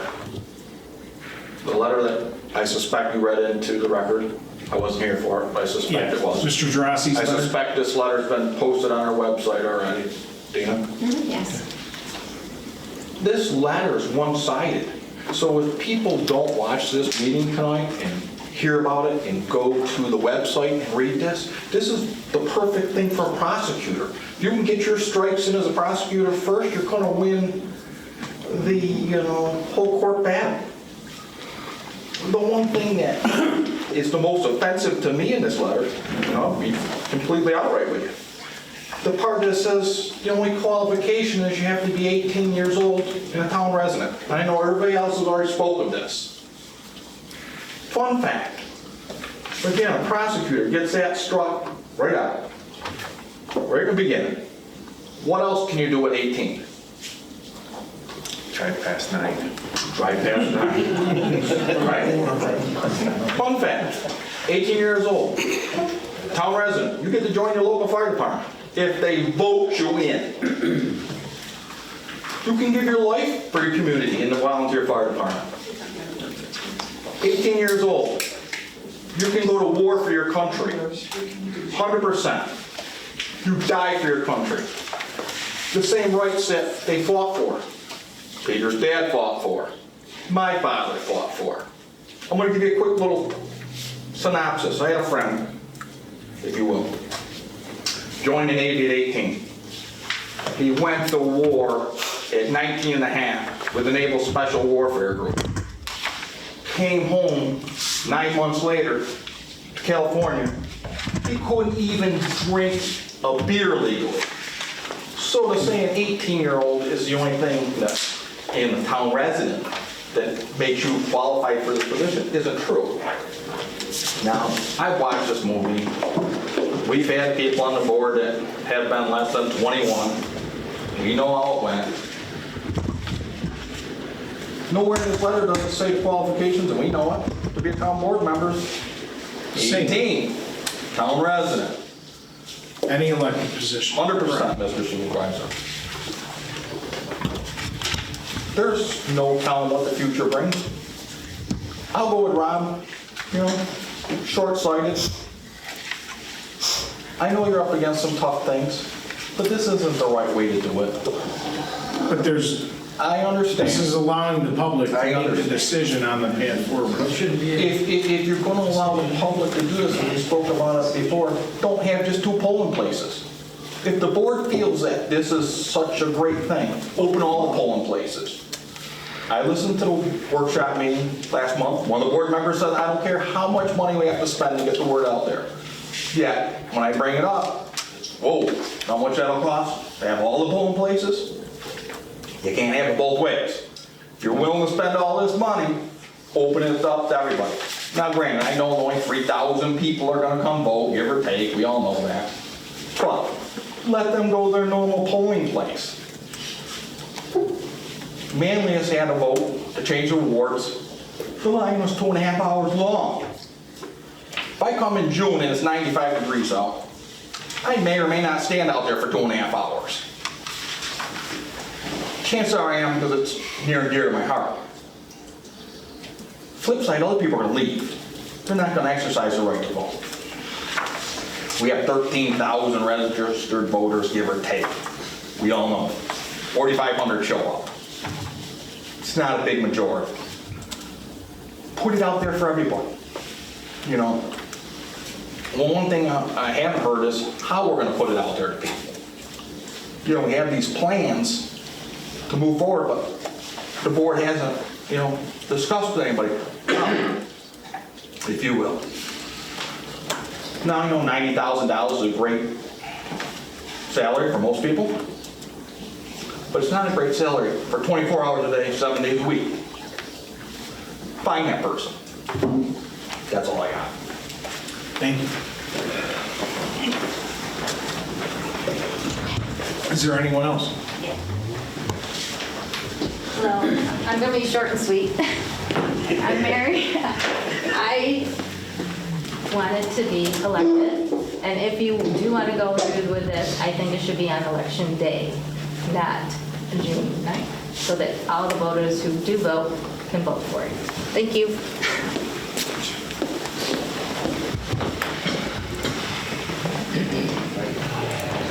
Is there anyone else? I'd just like to point out something about what Mr. Woolsey said regarding Mr. Grassi's letter, is I don't think the town should be using any funds to put that letter out there for advertisement in any papers. If Mr. Grassi wants to put that out himself and enter that as I think what Mr. Woolsey was alluding to is how would we let people know there is a vote? I understand that, but It's not that if the town provided that, there couldn't be a slight one way or the other. It would be Monday, June 9th. There's a proposition on a ballot for a special election.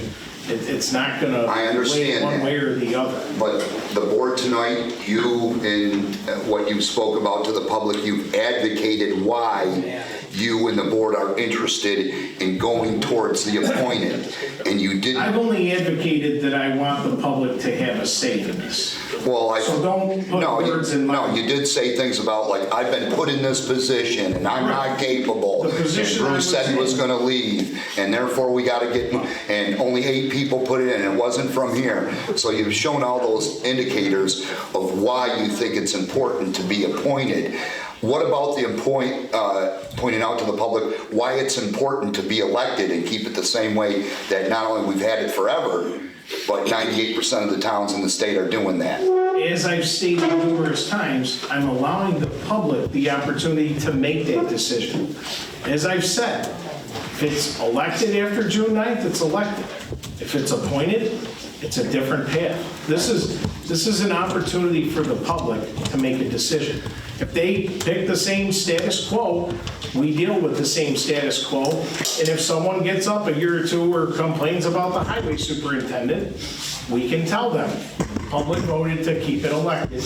You'll wait till the end of the term, and if you don't like what the person does, then you can. Well, just because we have it elected doesn't mean that we can't complain about something. Maybe something can't be done about it, but people can still come in and complain. Absolutely. You come and complain. You're trying to reel that, if the person is doing something nefarious and you complain about it, you're trying to reel that person in to the middle to what, it doesn't always have to be about making a firing somebody. If they come back to where they should be, that's part of it. But this board has shown, all 3 people that have spoke tonight, and Mr. Grassi through his letter, have advocated why, maybe Mr. Grassi more so than you, I'll say it that way, why it's important to go in that direction. But you didn't state any points why it's important to keep it the way it is. And I would think that if the public wanted to make a change, if it is that important, usually people do that through petition, or they come in and stand in that podium and they let you know that they're not happy and we'd like to pursue this direction. Nobody from the public has done that. This is the path the town board has decided over the last 3 months. This wasn't last meeting. We have been discussing this since January 10th. So I'm sorry. We've discussed it for 3 months. This is the most people that have showed up because this is a public hearing. This is when they should show up. But this is the most people that have showed up to talk about it and discuss it. And yet again, for as many times as I can tell, and it'll be until after June 9th, it's up to the public to decide. The public will make the decision. So your mind has already been... Your mind has already been made up. There's no change. You've got it on the agenda to vote for tonight, so nothing that the people said here tonight were going to affect the way that you voted. It was going to be 3 votes for that, and you know where Bob's vote is on it as well. So you weren't going to consider anything that was said tonight. You've already decided in your mind that that's the direction you want to go in.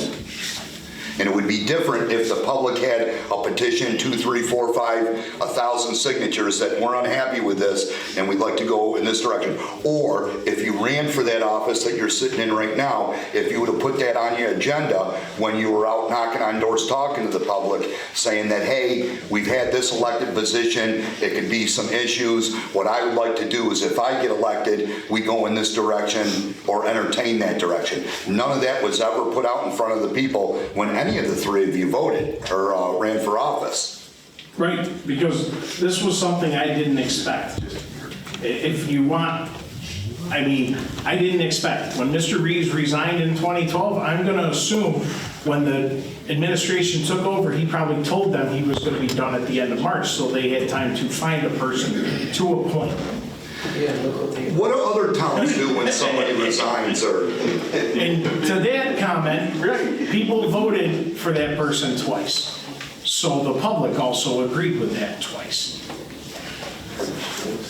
I wonder if there's ever been another town in New York State that has dealt with the problem that we have, where somebody through health, Fred, through is there anything new to add? There are other people that would like to talk. Go ahead.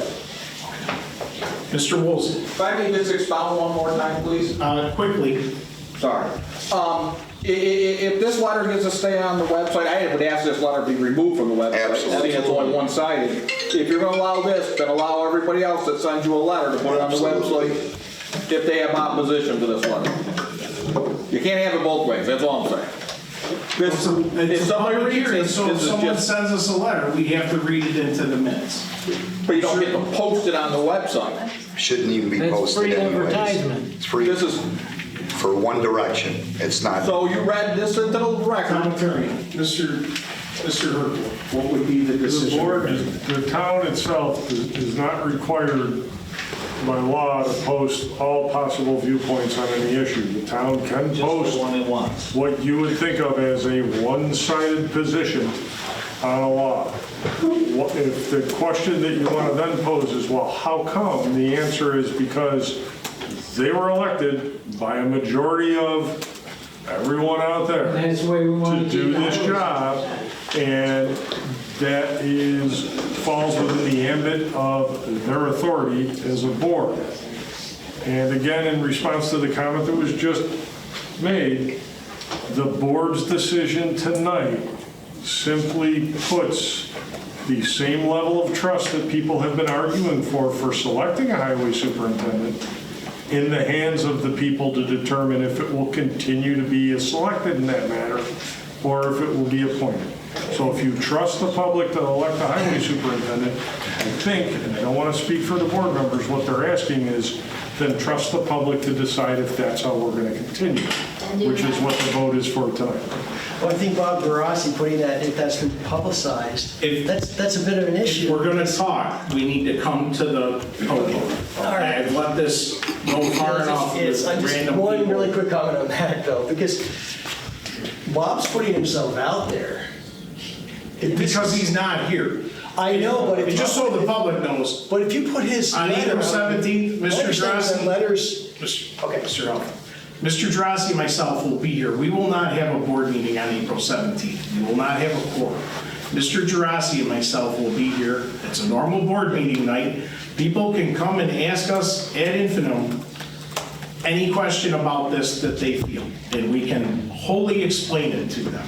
So Mr. Drossi will have the public opportunity to be here. If he was not taken out of availability, he would have made that statement in person. I think I've known Mr. Drossi long enough to know that that statement would have been made if he was sitting in this room.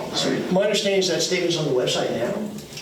Yes, because he has to have it read into the minutes. He sent it to us on Tuesday. Well, I'm just saying that if this is... And the public hearing notice was out 2 weeks ago. He's up for re-election.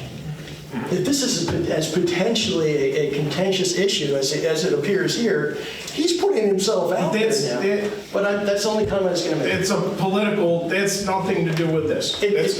Mr. Drossi is a town councilor, wanted to make sure his opinion was known by the public. So we put that. Ms. Falcone, did we receive any letters, any other letters regarding the public hearing? No. If we receive any other letters that came in the mail postmarked today, we'll gladly post them. I mean, I don't have a problem with that. When Ms. Falcone gets done with the minutes will be posted. So that, I mean, that is allowing the public to see what the counselor's opinion on what would be tonight, how he would vote if he were here, and what his reasonings are. That's all. As I've said, the reasonings can come after tonight to June 9th from the public. And it's your opportunity. If it stays one way or the other, a landslide, that's the path we take. That's the path you have to take. Right. Which is a public option that would be decided by the public. Not by me with 2 or 3 days and 3 or 4 other members of the board to have to make a decision, to fill a position, to make sure the department runs. Ms. Vogel. I have just this question. Could you just come up to the podium?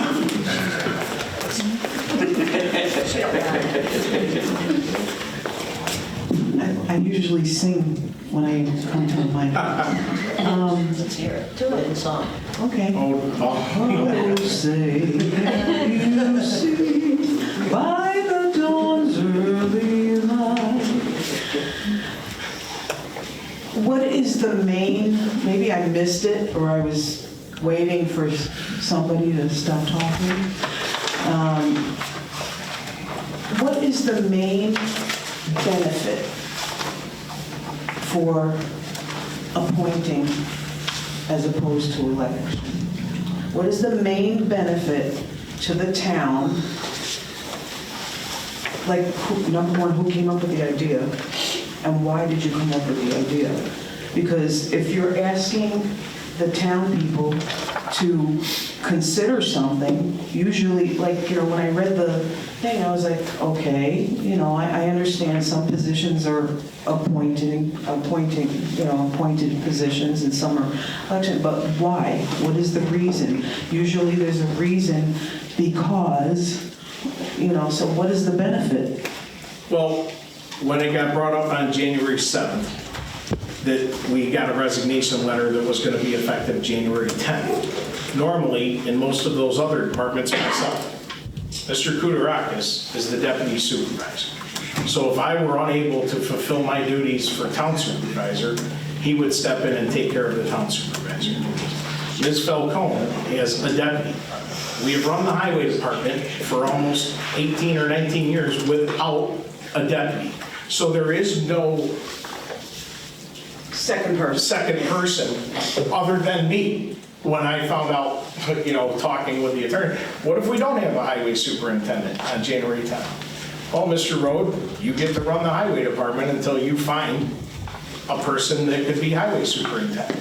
And what we are with, oh, and don't worry, people got called and asked for the costs out there.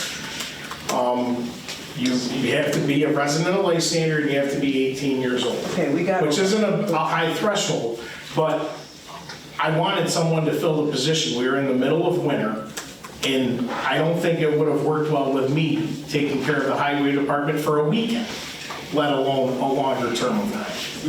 And I don't want to be in that position again. So if the public sits here and votes they want to keep it elected, as I've said, then we've got work to do on what the path forward would be. Would it entail a deputy? In my mind, absolutely. And that affects the budget. Is that a part-time position, full-time position? What we've heard tonight from numerous people is we don't pay the highway superintendent enough. So how much would we have to pay a deputy that would want to take over for that person? So that's why this is coming up, to let the public decide if they want it appointed or elected. That's all I have. I understood all that. But what is the benefit of, do you know? The benefit. So what you want to know is, what's better? Like, What is better? you So might for come in instance, this position again. do we get to select, right? And do we have a better pool of candidates if we go elected, or do we have a better pool Yes. of candidates if we go, right? This is what you want. Basically, Right. yeah, you might come into this position again. You might get somebody a candidate now, okay, Mr. Jones comes up and you go, oh, good, you're gonna be great, whether he's elected or appointed, okay? And then Mr. Jones all of a sudden has a heart attack, God forbid. I could do CPR on him, but he doesn't make it. And then you're back into the position again. What is the benefit of that position, being an appointed? If it was appointed, there would be a hierarchy that doesn't involve the town supervisor overseeing the highway department. So in other words, you're saying you wouldn't be beholden to the rules of elections? You wouldn't be beholden to the process that would, normally we'd have the the process of deputy. elections and all that stuff. Yes, I mean, we would sit there as a board and decide what the hierarchy would be. Who would oversee that position? How would we run that position? Maybe, those And are all how would you get things. the candidates if you had appointments? So the pool would be larger because they wouldn't have to live in the town of Lysander. Right. Very So you wouldn't Somebody coming from Chittenango, is gonna look out their window and see the weather in Chittenango and drive She there? asked, excuse me. I think You that's what asked. everybody, I'm asking, because So that's what that's one of people, the benefits. they're not actually maybe saying it, well, somebody did hit on it, like about nepotism and cronyism and whose nephew wants the job and all that stuff. That's what I'm thinking. Right, and I would hope that wouldn't be the case. Okay. And you know what, I know that in my case, I don't. I'm hoping the We Easter just one want comes the this year too. roads plowed, and paved. But I do understand that concern. I have that concern, and I have. It is in I have had towns that that concern in are the like past, right? So I get it. So I'm not selling it one way or the other. Like Kevin has said, all we want to do is give people the vote. That's all we want to do. That's all our resolution tonight is doing, is saying, Right. look, vote. And you want to make an educated vote because you want to know. I want the people because you to want- know which, Right, you Right. want to know what are. Right hand or right, left hand? What are the benefits? right. And there's different benefits both sides. This is allowing the public the opportunity. I didn't want to say so much. It's just, it's the public helping the board determine the path. That's really what this vote is about. And that's not the only one, just because I'm interrupted, it's not just that, Kevin tried to hire within, and we did, thank you very much. But he had two options, like he said. There may be more if you can go outside of the town of Lysander. I'm not saying I want to go outside. The only reason you would want to go outside. Or would be outside of the if political you- process. Yeah, or completely outside the political process, too. Well, you wouldn't want to. Maybe a highly qualified candidate that lives in the town of Lysander is the one that gets appointed. Mr. Butler over here could very well, the people at town, over at the highway barn, they respect him, they do their job, they're getting the job done. So it isn't like someone wants to go outside of town, but you might want the opportunity if there wasn't someone like John Butler ready to stand up and do the job. And in this case, there really weren't. So, and again, I'm not going one way or the other. I'm not saying that I want to hire someone outside of town. I'm not saying that I want to have this responsibility at all. I'm saying I want you guys to make the decision about which way it goes.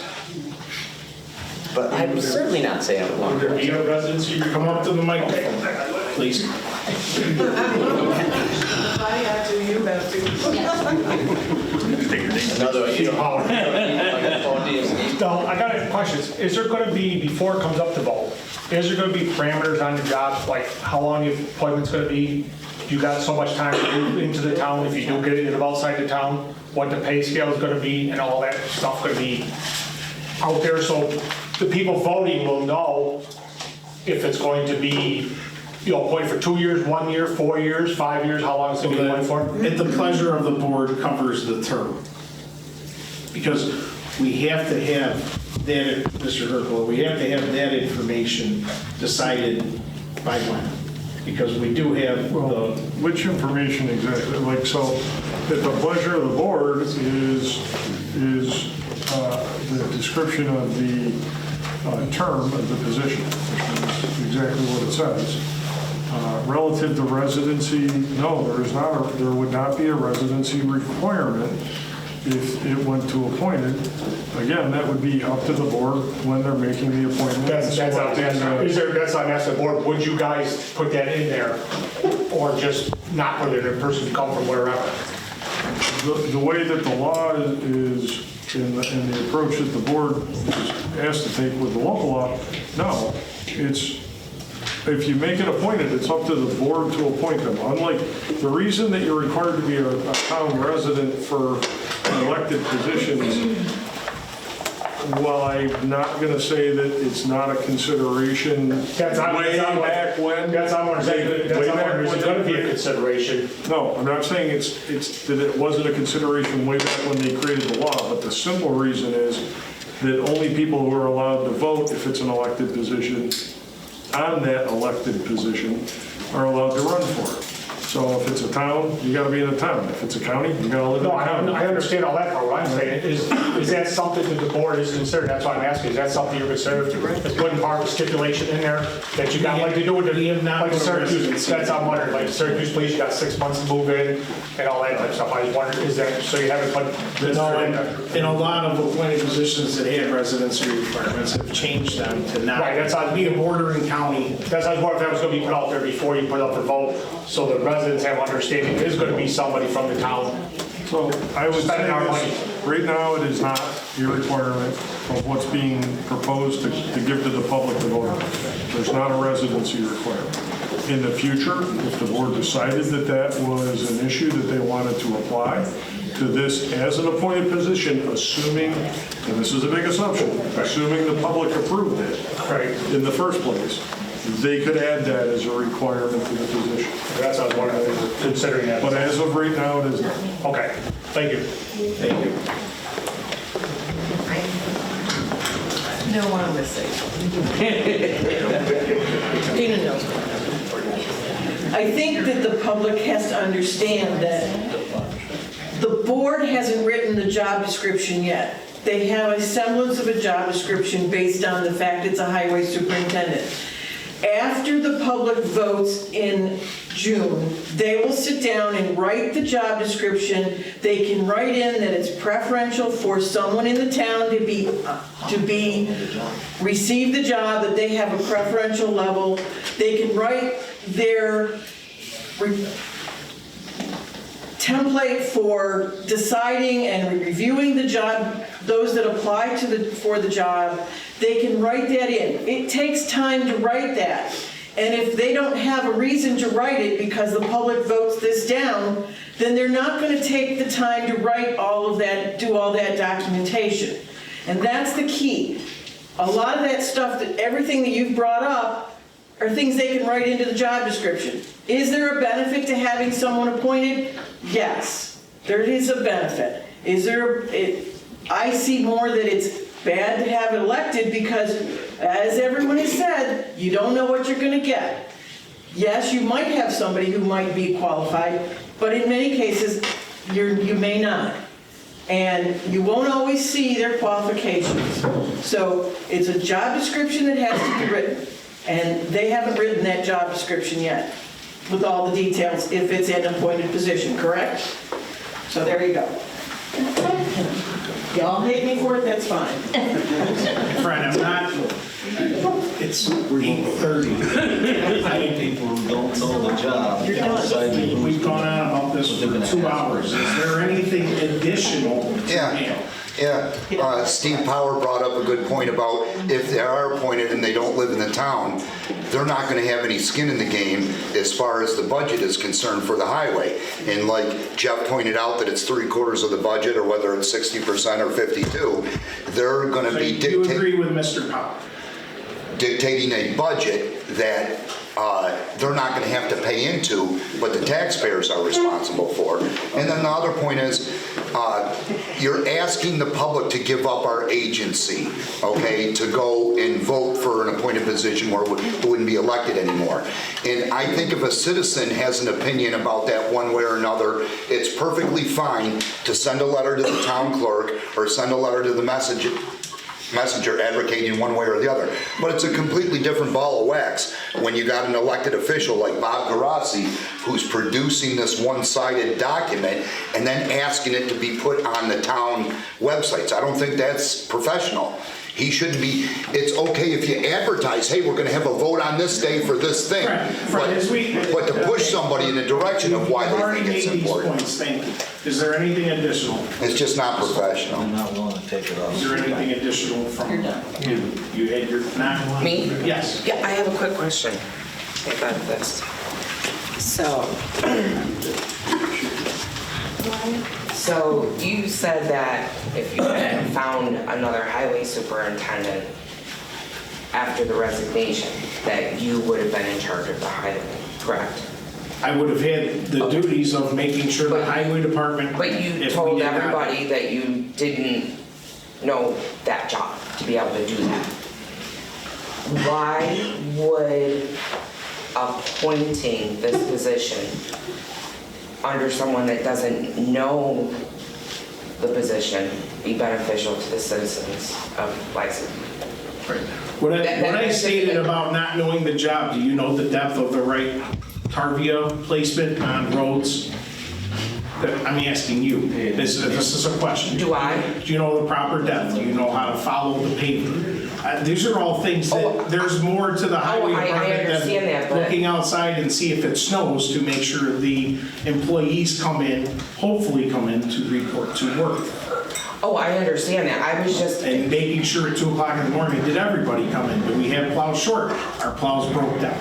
Those are positions that I didn't run for, so when I say I didn't want the job, I don't want the additional responsibility to fall on me. I would have taken it over if I had to, but I know at the time, it probably wouldn't have been received well. And if it wasn't received well then, if it was a problem then, it'd probably be a problem at any other point in time if it happened. So that's why I'm trying to remove myself from the equation by allowing the public to make this decision so we can put other things in place, whatever path the public decides.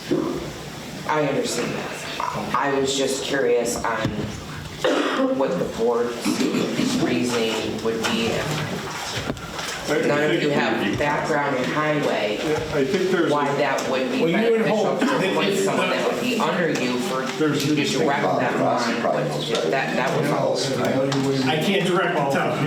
I can't direct the town engineer what to do either. I mean, our town engineer went to school for engineering. I oversee the town engineer as the supervisor, and I have to trust that that person with the training and what they do is going to make the correct decision. And there's a distinction between being able to... Mr. Gilbert, if you want to speak, you're more than welcome to come up to this podium.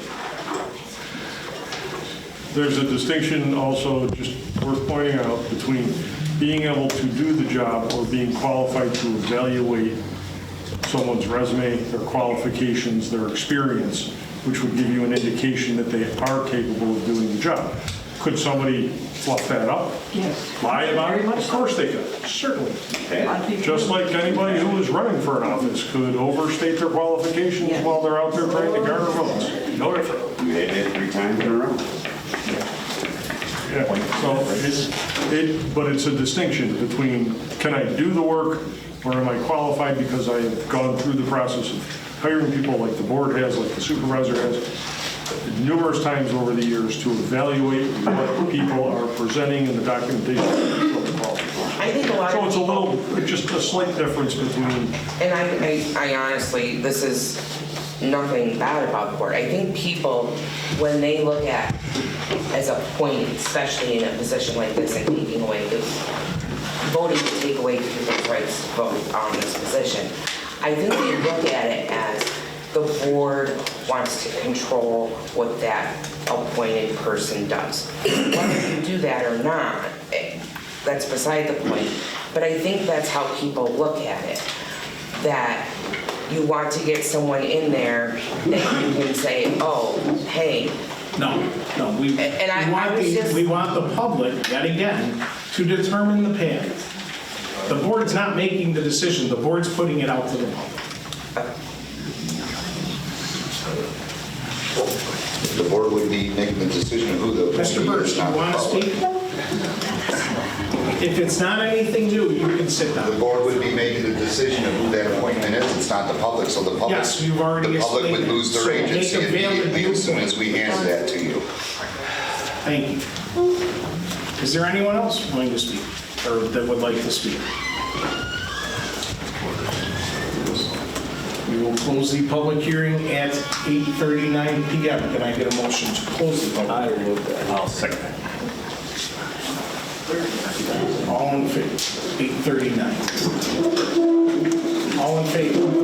Aye. Motion carried. Public hearing is closed.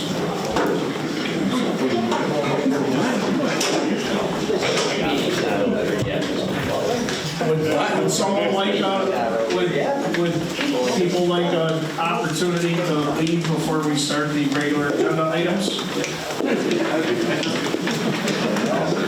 What are you guys voting on? Are you guys voting on this now? No? Are you We're gonna going to vote? vote on it tonight in about 10 minutes. Are you voting on what we were just discussing? It's on the agenda. Okay, so then I'm gonna stay. Thank you. Give me a couple minutes to grab another water and be back.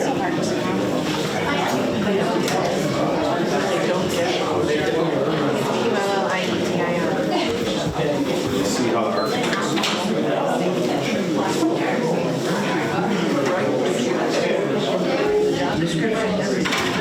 Has all the details. There's a matrix for deciding the best candidates. I before he is wrong. You're just going through the motions and just say, hey, thanks for coming out. Thanks for riding home. We know you didn't. We just want to get out of here. Did you hear something? You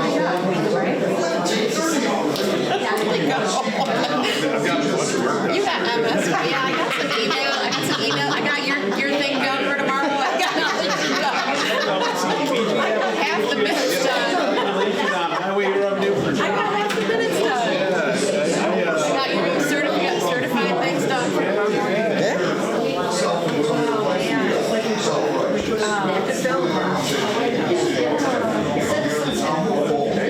So you're doing this for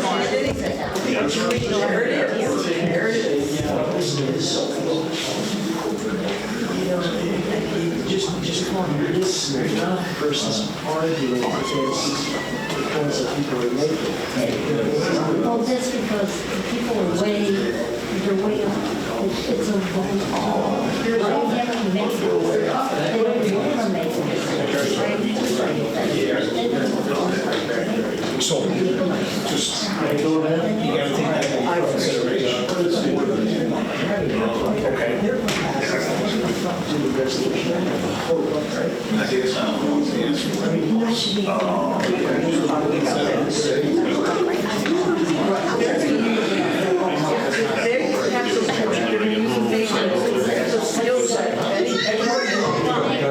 And Gilly. Huh? Yes.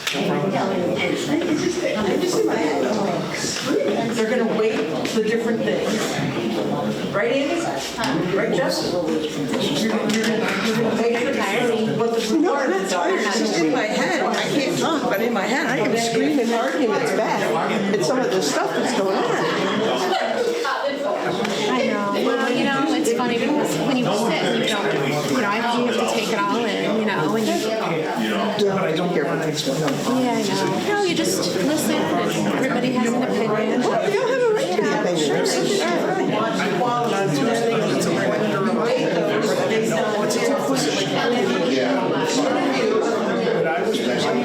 Your background is to see if they actually, what they said is right. You're the ones that are going to vote this person in because you want to keep your election. And you guys are going to go together. You can go there and say something. In my head, I'm going, in my head, I'm sorry, That's actually a really good point. Yes. You've already done it yourself. And it's a lot of work. So, I mean, that's the stuff like in my head. I can come up with the stuff, but I can't come up with the saying. Quiet down so we can continue the rest of the meeting.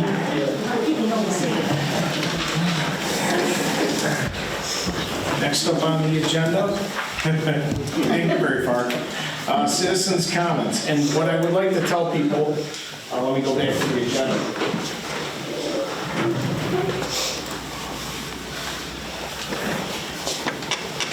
I made a mistake on items K and L with the revised letter of intent for Melvin Farms. When I sent that over to the clerk, I copied and pasted but forgot to change my information. Item K should read, to refer to Melvin Farms 4125 letter of intent application to the Town of Lysander Planning Board and to the Town of Lysander Zoning Board of Appeals for their review and recommendations, which is part of our incentive zoning process. Item L would only read, to refer Melvin Farms letter of intent application to the Onondaga County Planning Board. There is no County Zoning Board of Appeals. That was my copy and paste error in sending that over. The reason being on that, the zoning board and planning board meet next week, so we can get through that hurdle at the town level, and then we can refer it to county planning at their second meeting in April by having these motions. If not, as I stated, we're not having a second meeting in April. That would push the process out further. Those are the two adjustments to the agenda. So if anyone would like to make citizens' comments, they're more than welcome to come up to it.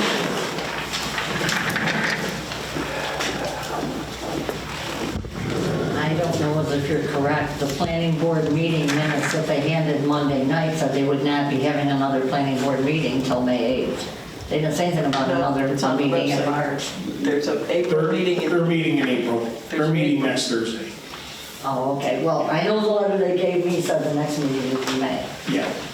Maybe that was, On the website. maybe she had the incorrect date, but they're both having meetings. Well, that's what I wanted to clarify. Yeah, they're on the website. She Yeah. sent me all the info today. Okay. Yeah, So that was incorrect. Okay. There is an April Because 10th I meeting. remember reading it and going, oh, they're not meeting in April, so. Are you going to the planning board meeting and missing my birthday, Mrs. Rowe? Yes, I am. Okay. Planning board meeting sounds more fun. I figured that. I just wanted to verify. We'd let you know. Mr. Burke. Yeah, I know the board's not going to agree with me, but that's okay. I mean, I'm used to that by now. But earlier in the meeting, I made mention of, in my opinion, that this board goes through the motions and says things like, I appreciate everybody coming out, appreciate y'all watching at home. And I went and said that I didn't think that you really felt that way. It was just something that you threw out there to make yourselves look good. You're not really concerned about the truth. You're more concerned about public perception, the way the public perceives the board, whether it involves truth or not. Is another story. But when you say things like, oh, geez, it's 8:30 already, and you're complaining about somebody having a second bite at an apple, that's exactly what I was talking about. I didn't. Yeah, you did. I did? You just said, Fred, it's Because 8:30. you came up and spoke at a public hearing and I allowed you multiple times. You didn't add anything new. At the point of a public hearing, if you're going to get up again, you have to add something new. You reiterated over and over again what we had already. I thought I was adding something new. So your opinion that it wasn't. It's my opinion that you guys just go through the motions. I'm entitled to that as well. But I mean, you showed that right in front of everybody. Other people saw it besides me. I might be the only one that's coming up here and saying something at the microphone, but I confirmed with a couple other people that, yeah, they witnessed that. And are you referring to the motions of when we would hold the public special election vote? No, I'm referring to your being condescending towards people when they come up here and advocating for a position or something else, and you look over and you're like, say things like that, you know, looking at the clock and reminding them that's 8:30. We hardly ever go. Our meetings start at 6:30. And 95% of the time, we never go past 7 o'clock. It's not a lot to ask you guys for an hour, hour and a half every other week, every 2 weeks, okay? I don't disagree. It was a public hearing, and I allowed you to speak as long as you were adding something new. I just think you could have left out, it's 8:30 already. Well, I was just reminding you that the public hearing had gone almost 2 hours, and you were one of the primary people that spoke for a long amount of time, and I didn't even keep track of it. So you had ample time to get your opinion across. Right. And I let you interject multiple Right, what's the times. time limit for an open public hearing for somebody to speak? There is, Okay, correct. usually you allow them one swing at the mic. Is how most I've public seen hearings are. many people come up here and have 2, 3 bites at the for open public hearings. And I allow that because I try to allow the public to have as multiple chances because someone might say something, yup, that rings a bell. But when you just echo chamber the person who just spoke about it. So then reply back with a condescending statement like, it's 8:30 already. Yeah, I asked you, I said it was 8:30. Do you have something new to add? You took it as condescending. Okay, when somebody else came up for a second bite at the apple, when there was 2 or 3 different people, did you ask any of them if they had something new to add? I asked Ms. Colbaum, who also raised her hand and behind you. Did you ask the highway secretary? That's Ms. Colbaum. Oh, okay, I apologize, I didn't know her name. Okay. Thank you. Thank you. Is there anyone else who would like to speak at citizens' comments? Seeing none, next item on the agenda, town board comments. Mr. Kourakis. Just want to thank everyone for coming out today. Beautiful day. I'm glad Pete put his shovel away. Good to see new faces out there. Thank you for coming. Mr. Moore. Yes, I would also like to thank everybody for coming and sharing their comments and people who are watching on PAC. Regardless of what Mr. Birch has said, I truly do like to hear people's opinions. I really do. And you can agree with me or disagree with me. I don't care. But I do like to hear people's opinions. I don't like it when they put words in my mouth. He knows that. And I tend to call him out when he does. He did it several times today. At one point, I did feel like I went through about 3 seasons of Columbo. One little person at the mic. And everyone here knows who Columbo was, so you've seen those episodes. I feel bad for the young kids that don't know Columbo. Other than that, thanks again, and I will go on with the agenda. Okay. Supervisor's comments. I don't have much tonight. Just wanted to let the public know the highway has begun their 4 10-hour days. It's been posted on the website since last week. They've gone to their summer hours, so they usually have Fridays off. So if you call the highway department, it usually gets transferred over to an emergency number if you have any issues over the weekend or on Fridays or after hours. The other item is we finally received back from the state the Emmerich Road speed study, and they have agreed to reduce the speed on Emmerich Road. So there's a process. Once we get the formal approvals, I've already let the highway department know that we received the letter. So any speed signs that need to be changed, ordered, that are town responsibility can get ordered ahead of time, so when we get the formal approval, you can change the signs. That will happen as soon as possible. So just wanted to bring those 2 items up to the public. Department head reports. The first thing we're going to have is one more minor presentation. The MS4 annual report from our town engineer, Mr. Yeager, which is required by state law. Who's excited to talk about stormwater this evening? Yeah. All 6 of them. Our storm sewer system is operated under a New York State DEC permit that's called an MS4 permit. It stands for Municipal Separated Storm Sewer System. The report consists of 6 minimum control measures. If anybody cares to hear them, I can run through them if nobody is looking for that. What a 17-page report. Yes, if anybody... I want to hear word for word. I will run through them. The summary of it is we are in compliance with our permit. If anybody has any questions or would like additional information, feel free to contact me. My email is engineer@townoflysander.org. Dina has also posted the annual report on the town website. If anybody is looking for some enthralling reading, I encourage you to view the annual report. If you have trouble sleeping at night, start on page 1 and you'll get 17 nights of good sleep. Thank you. Town attorney, Mr. Nothing at this time. Town clerk. Yes, so you did mention the speed study from Emmerich Road, so I'm just going to read the actual letter so the public can hear it. Usually when these letters come in, I let everybody know. I did post it on the website. This is a speed reduction request, Emmerich Road, Town of Lysander. This is in further response to your letter where you requested speed reduction on Emmerich Road in the Town of Lysander. New York State Department of Transportation safety staff have completed their study. Based on the existing roadside development, crash analysis, and test drives, our investigation determined that lowering the speed limit would be appropriate at this time. The official orders authorizing the speed limit reduction to 35 miles per hour for Emmerich Road will follow. Upon receipt of official orders, the town may install the signing necessary to implement the lower speed limit. This letter was dated March 26, 2025. Took a little over a year to perform the speed study. Thank you. Department head, Mr. Butler is left. Next up, agenda items. There's a couple. We will start with motion A. I'd like to get a motion to adopt Town of Lysander Community Development Project Block Grant 5-year capital improvement plan dated April 4th, 2025. Can we should change that to today's date. Oh, I'm sorry, April 3rd. That's my bad. I had April 4th on the document list. Thought we met on Fridays. Huh?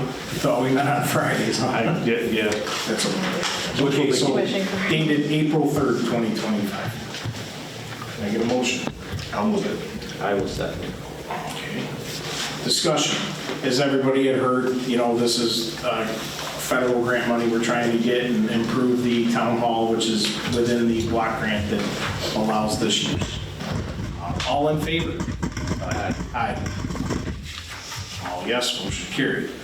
Motion B, I'd like to get a motion to approve the 2025 Town of Lysander Community Development Block Grant application for the town office ADA access improvements and ADA bathroom updates project. I will move that. I'll second it. We discussed it earlier at the public hearing. That's tied to motion A. All in favor? Aye. Aye. All yes, motion carried. Motion C.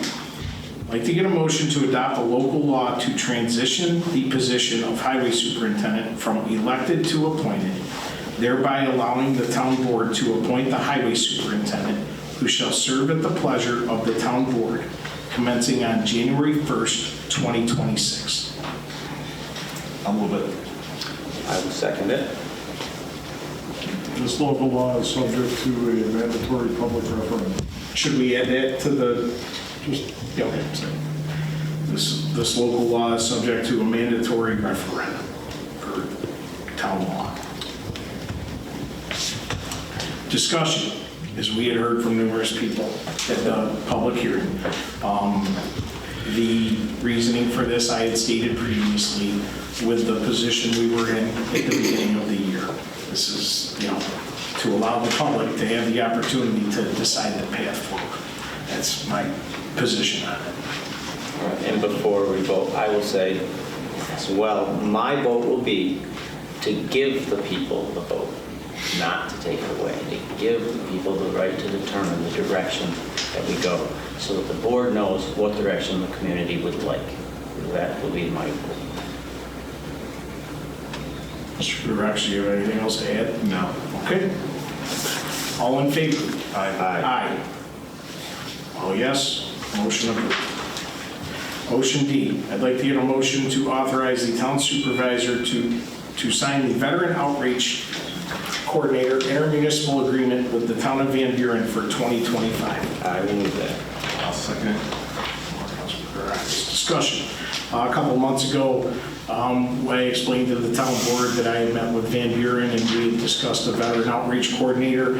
And after looking at the avenues of the county, we have decided this is the best path forward for the first year to have Lysander and Van Buren have a Veteran Outreach Coordinator. and we will, see how this works. Other towns have it. I think it's a great position to assist veterans with getting information, availability and conduit to the county for those people that might not know what options are available to them as a veteran.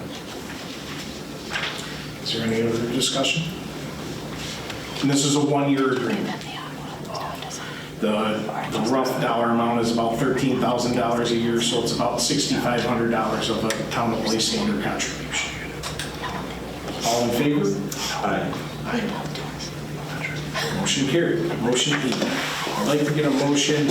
Al, is this to, do I have to sign the hydrant agreements? Yeah, they're in I'll print them out tomorrow. Yeah, I've got both of them in the county, and they sent copies. So, okay, I just want to make sure the wording was right. Motion to authorize the town supervisor to sign the Aqua agreement for the installation of 6 fire hydrants in Timber Banks Phase 4, Section 4. I'll move it. I will second it. Discussion.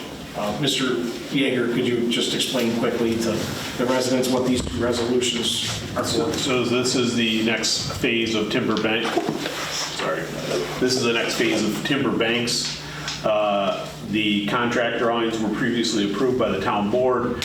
This authorizes Aqua to maintain the new hydrants that are being put in and bill the water district annually for that hydrant maintenance cost.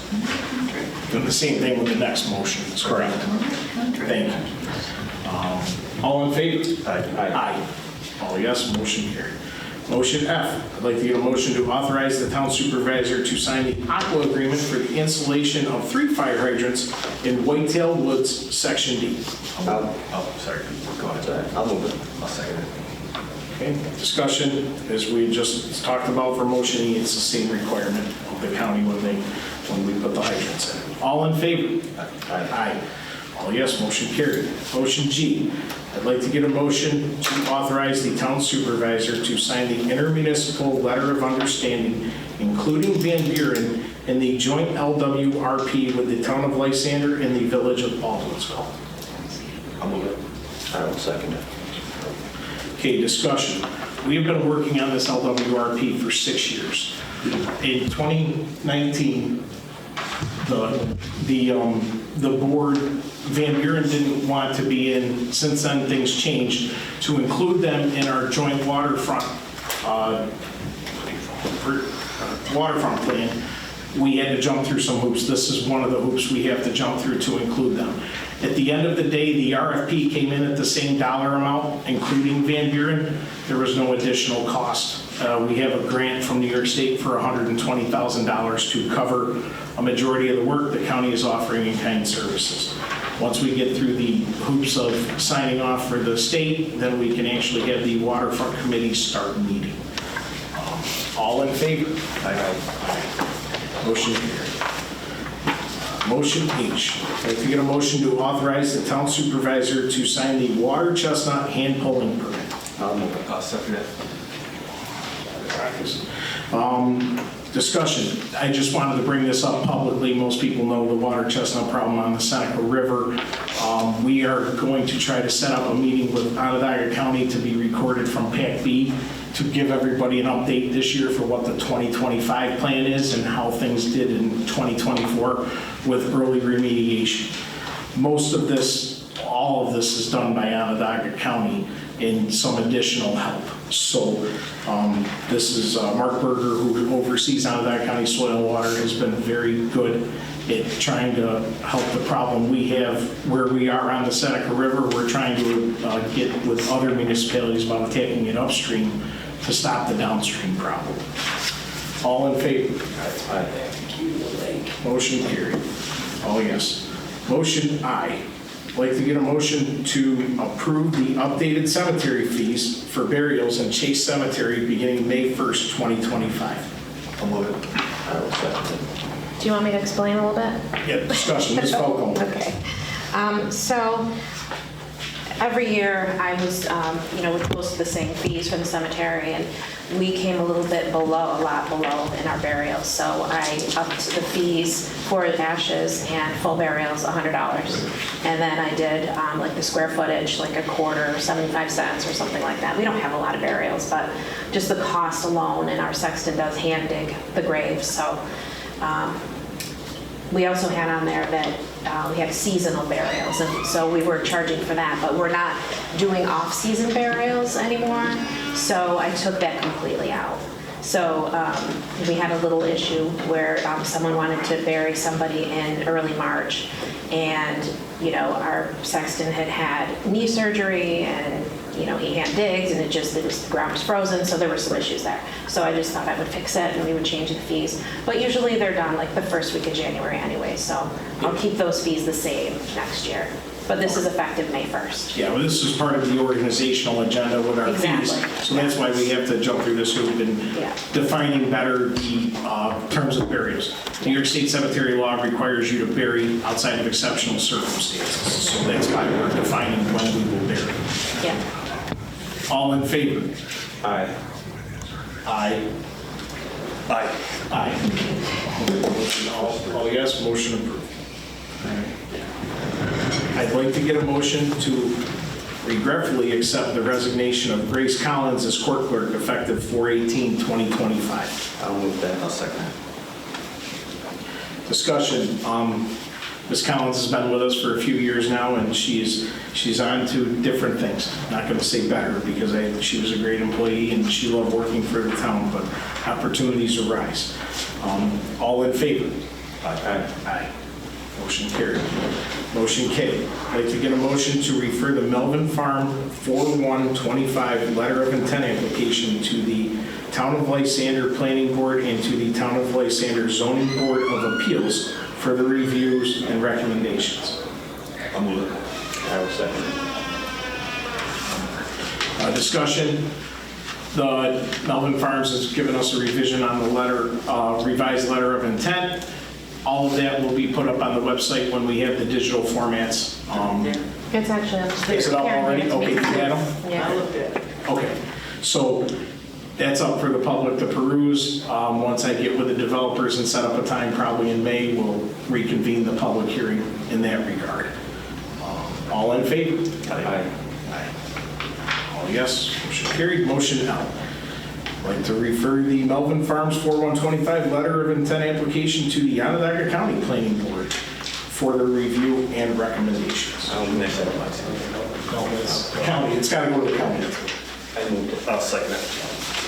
Discussion is previous. We have to send it to all three boards because it could possibly change zoning and use. So it goes to the county and it goes to our boards. And it's my understanding that I do the GML and I send it all to the county. Yep, correct, in this regard.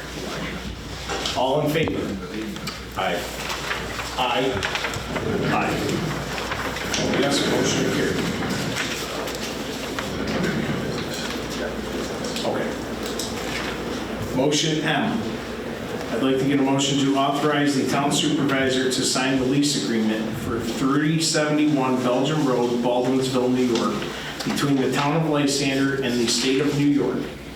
Pending approval by New York State, this is a 10-year lease agreement for the continued use of the New York State Police Barracks, which is owned by the town of Lysander. I also noted this was tabled from the March 6th meeting. I'll move it.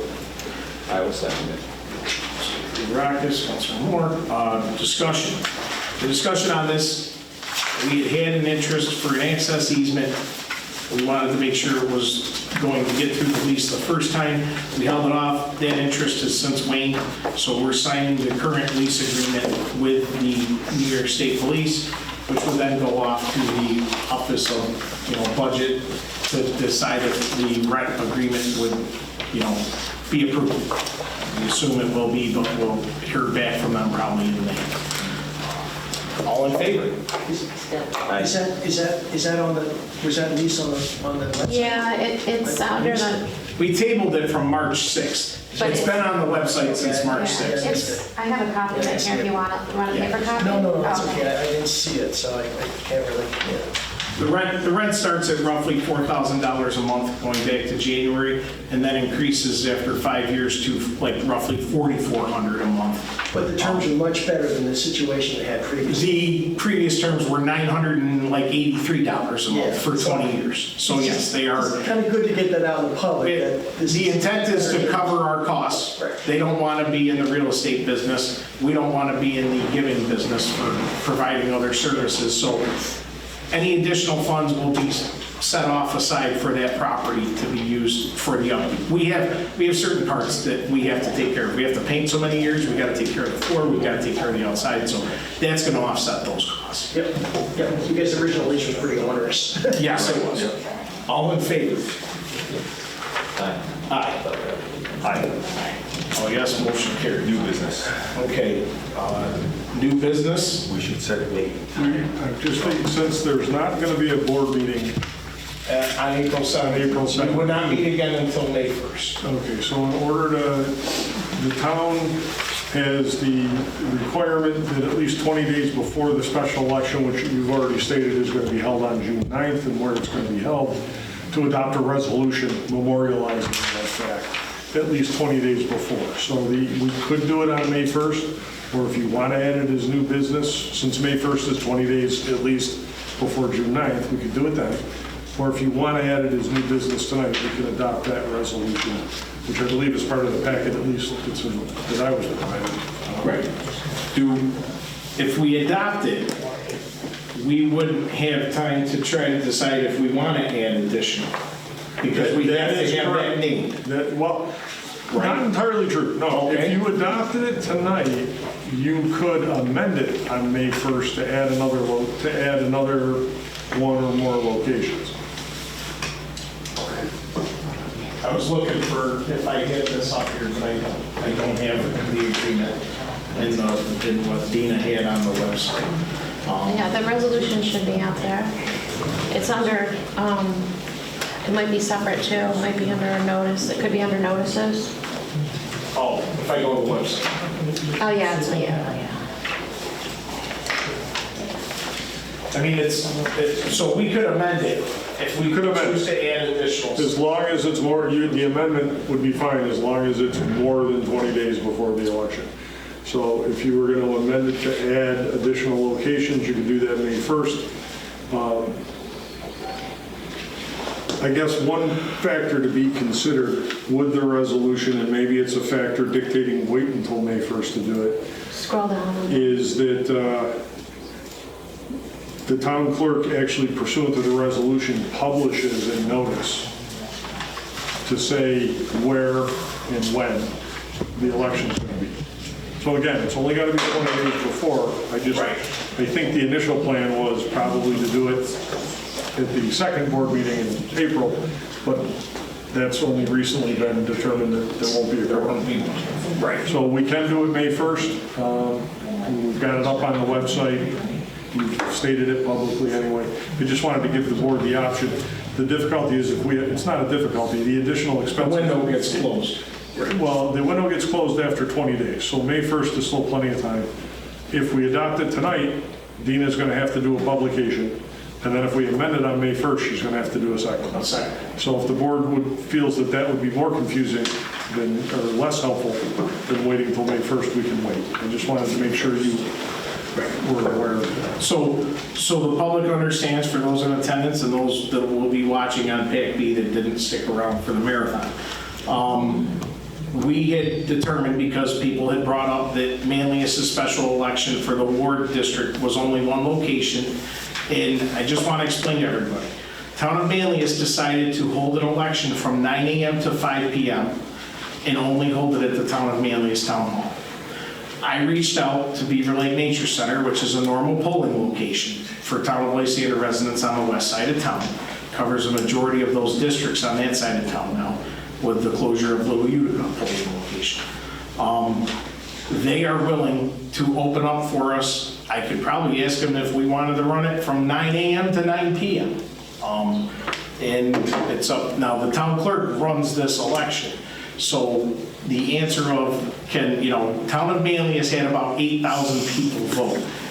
That was a ward system vote that affected, every person had a say, did you want to go to ward system? And every person will have a say here. They got 8,000 people through, they had a 2.5-hour wait. If we have 2 locations, they also have more people than us in the town of Manlius that are qualified voters. If we have 2 locations, I think that people would have ample time, because our first idea would be noon, 12 to 9 for the election time. We could definitely open it up 9 to 9 and give people 3 more hours of opportunity, but I felt that the 6 p.m. to 9 p.m. would allow the window for people who work to be able to go and vote. I take a nap at noon. Well, they get there at 9. If we do it at 9, or get there at 6. So we can amend the resolution, the date and time right now. We could pick that differently, but I'm going to defer to how because the town clerk runs this election. It's not, the Board of Elections will provide the balloting, they will provide the machines, but it's the town clerk's special election to run. Well, listen, I'm more than happy to have it open 9 a.m. to 9 p.m. That's fine, but when I hire the poll watchers, are they going to be able to work 9 to 9, or are Well, they work gonna... 6 a.m. to 9 p.m. now. Yeah. So, yeah. I mean, you might be ecstatic they're not coming in at 5. I have no issue doing that at all. I mean, I've got a list I have to call people and say, hey, can you work 9 to 9? Can you work 9 to 9 on June 9th? This is the part of elected government. It's your election to run. I am, other than running this part, I'm also looking at how we did the spray park vote. We did 12 to 9. So if we did something, I don't want to do anything different than we did from that election, because I don't want it to look like we're favoring one election as opposed to another. So I don't want somebody to say, oh, well, you didn't have the spray park vote open at 9 a.m.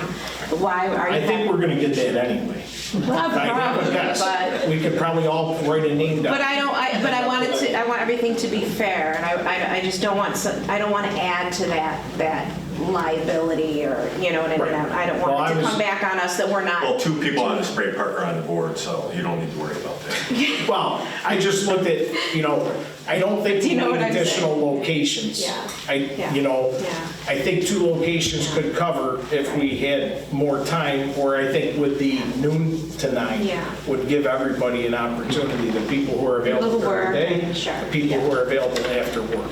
I think one thing to look at too is May 1st is ample time under the law to adopt the resolution. Okay. You've already notified the public that it's going to be June 9th. That's not even an issue that's, as far as I know, under discussion for modification by the board.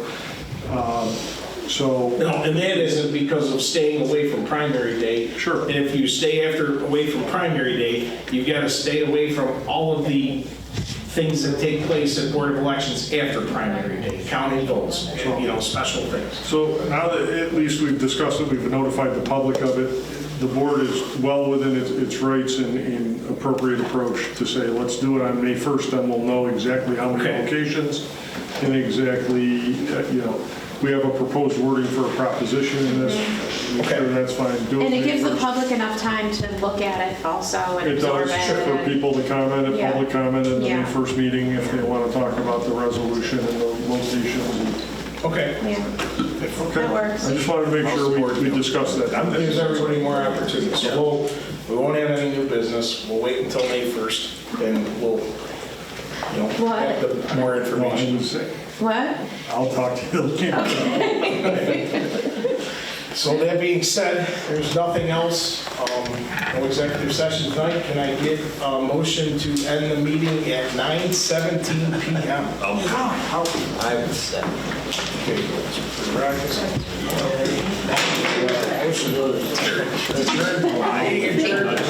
As I stated, there won't be an April 17th. Councilor Gerasi and myself will be here and available for any questions, appointed, elected, anything else. Thank you.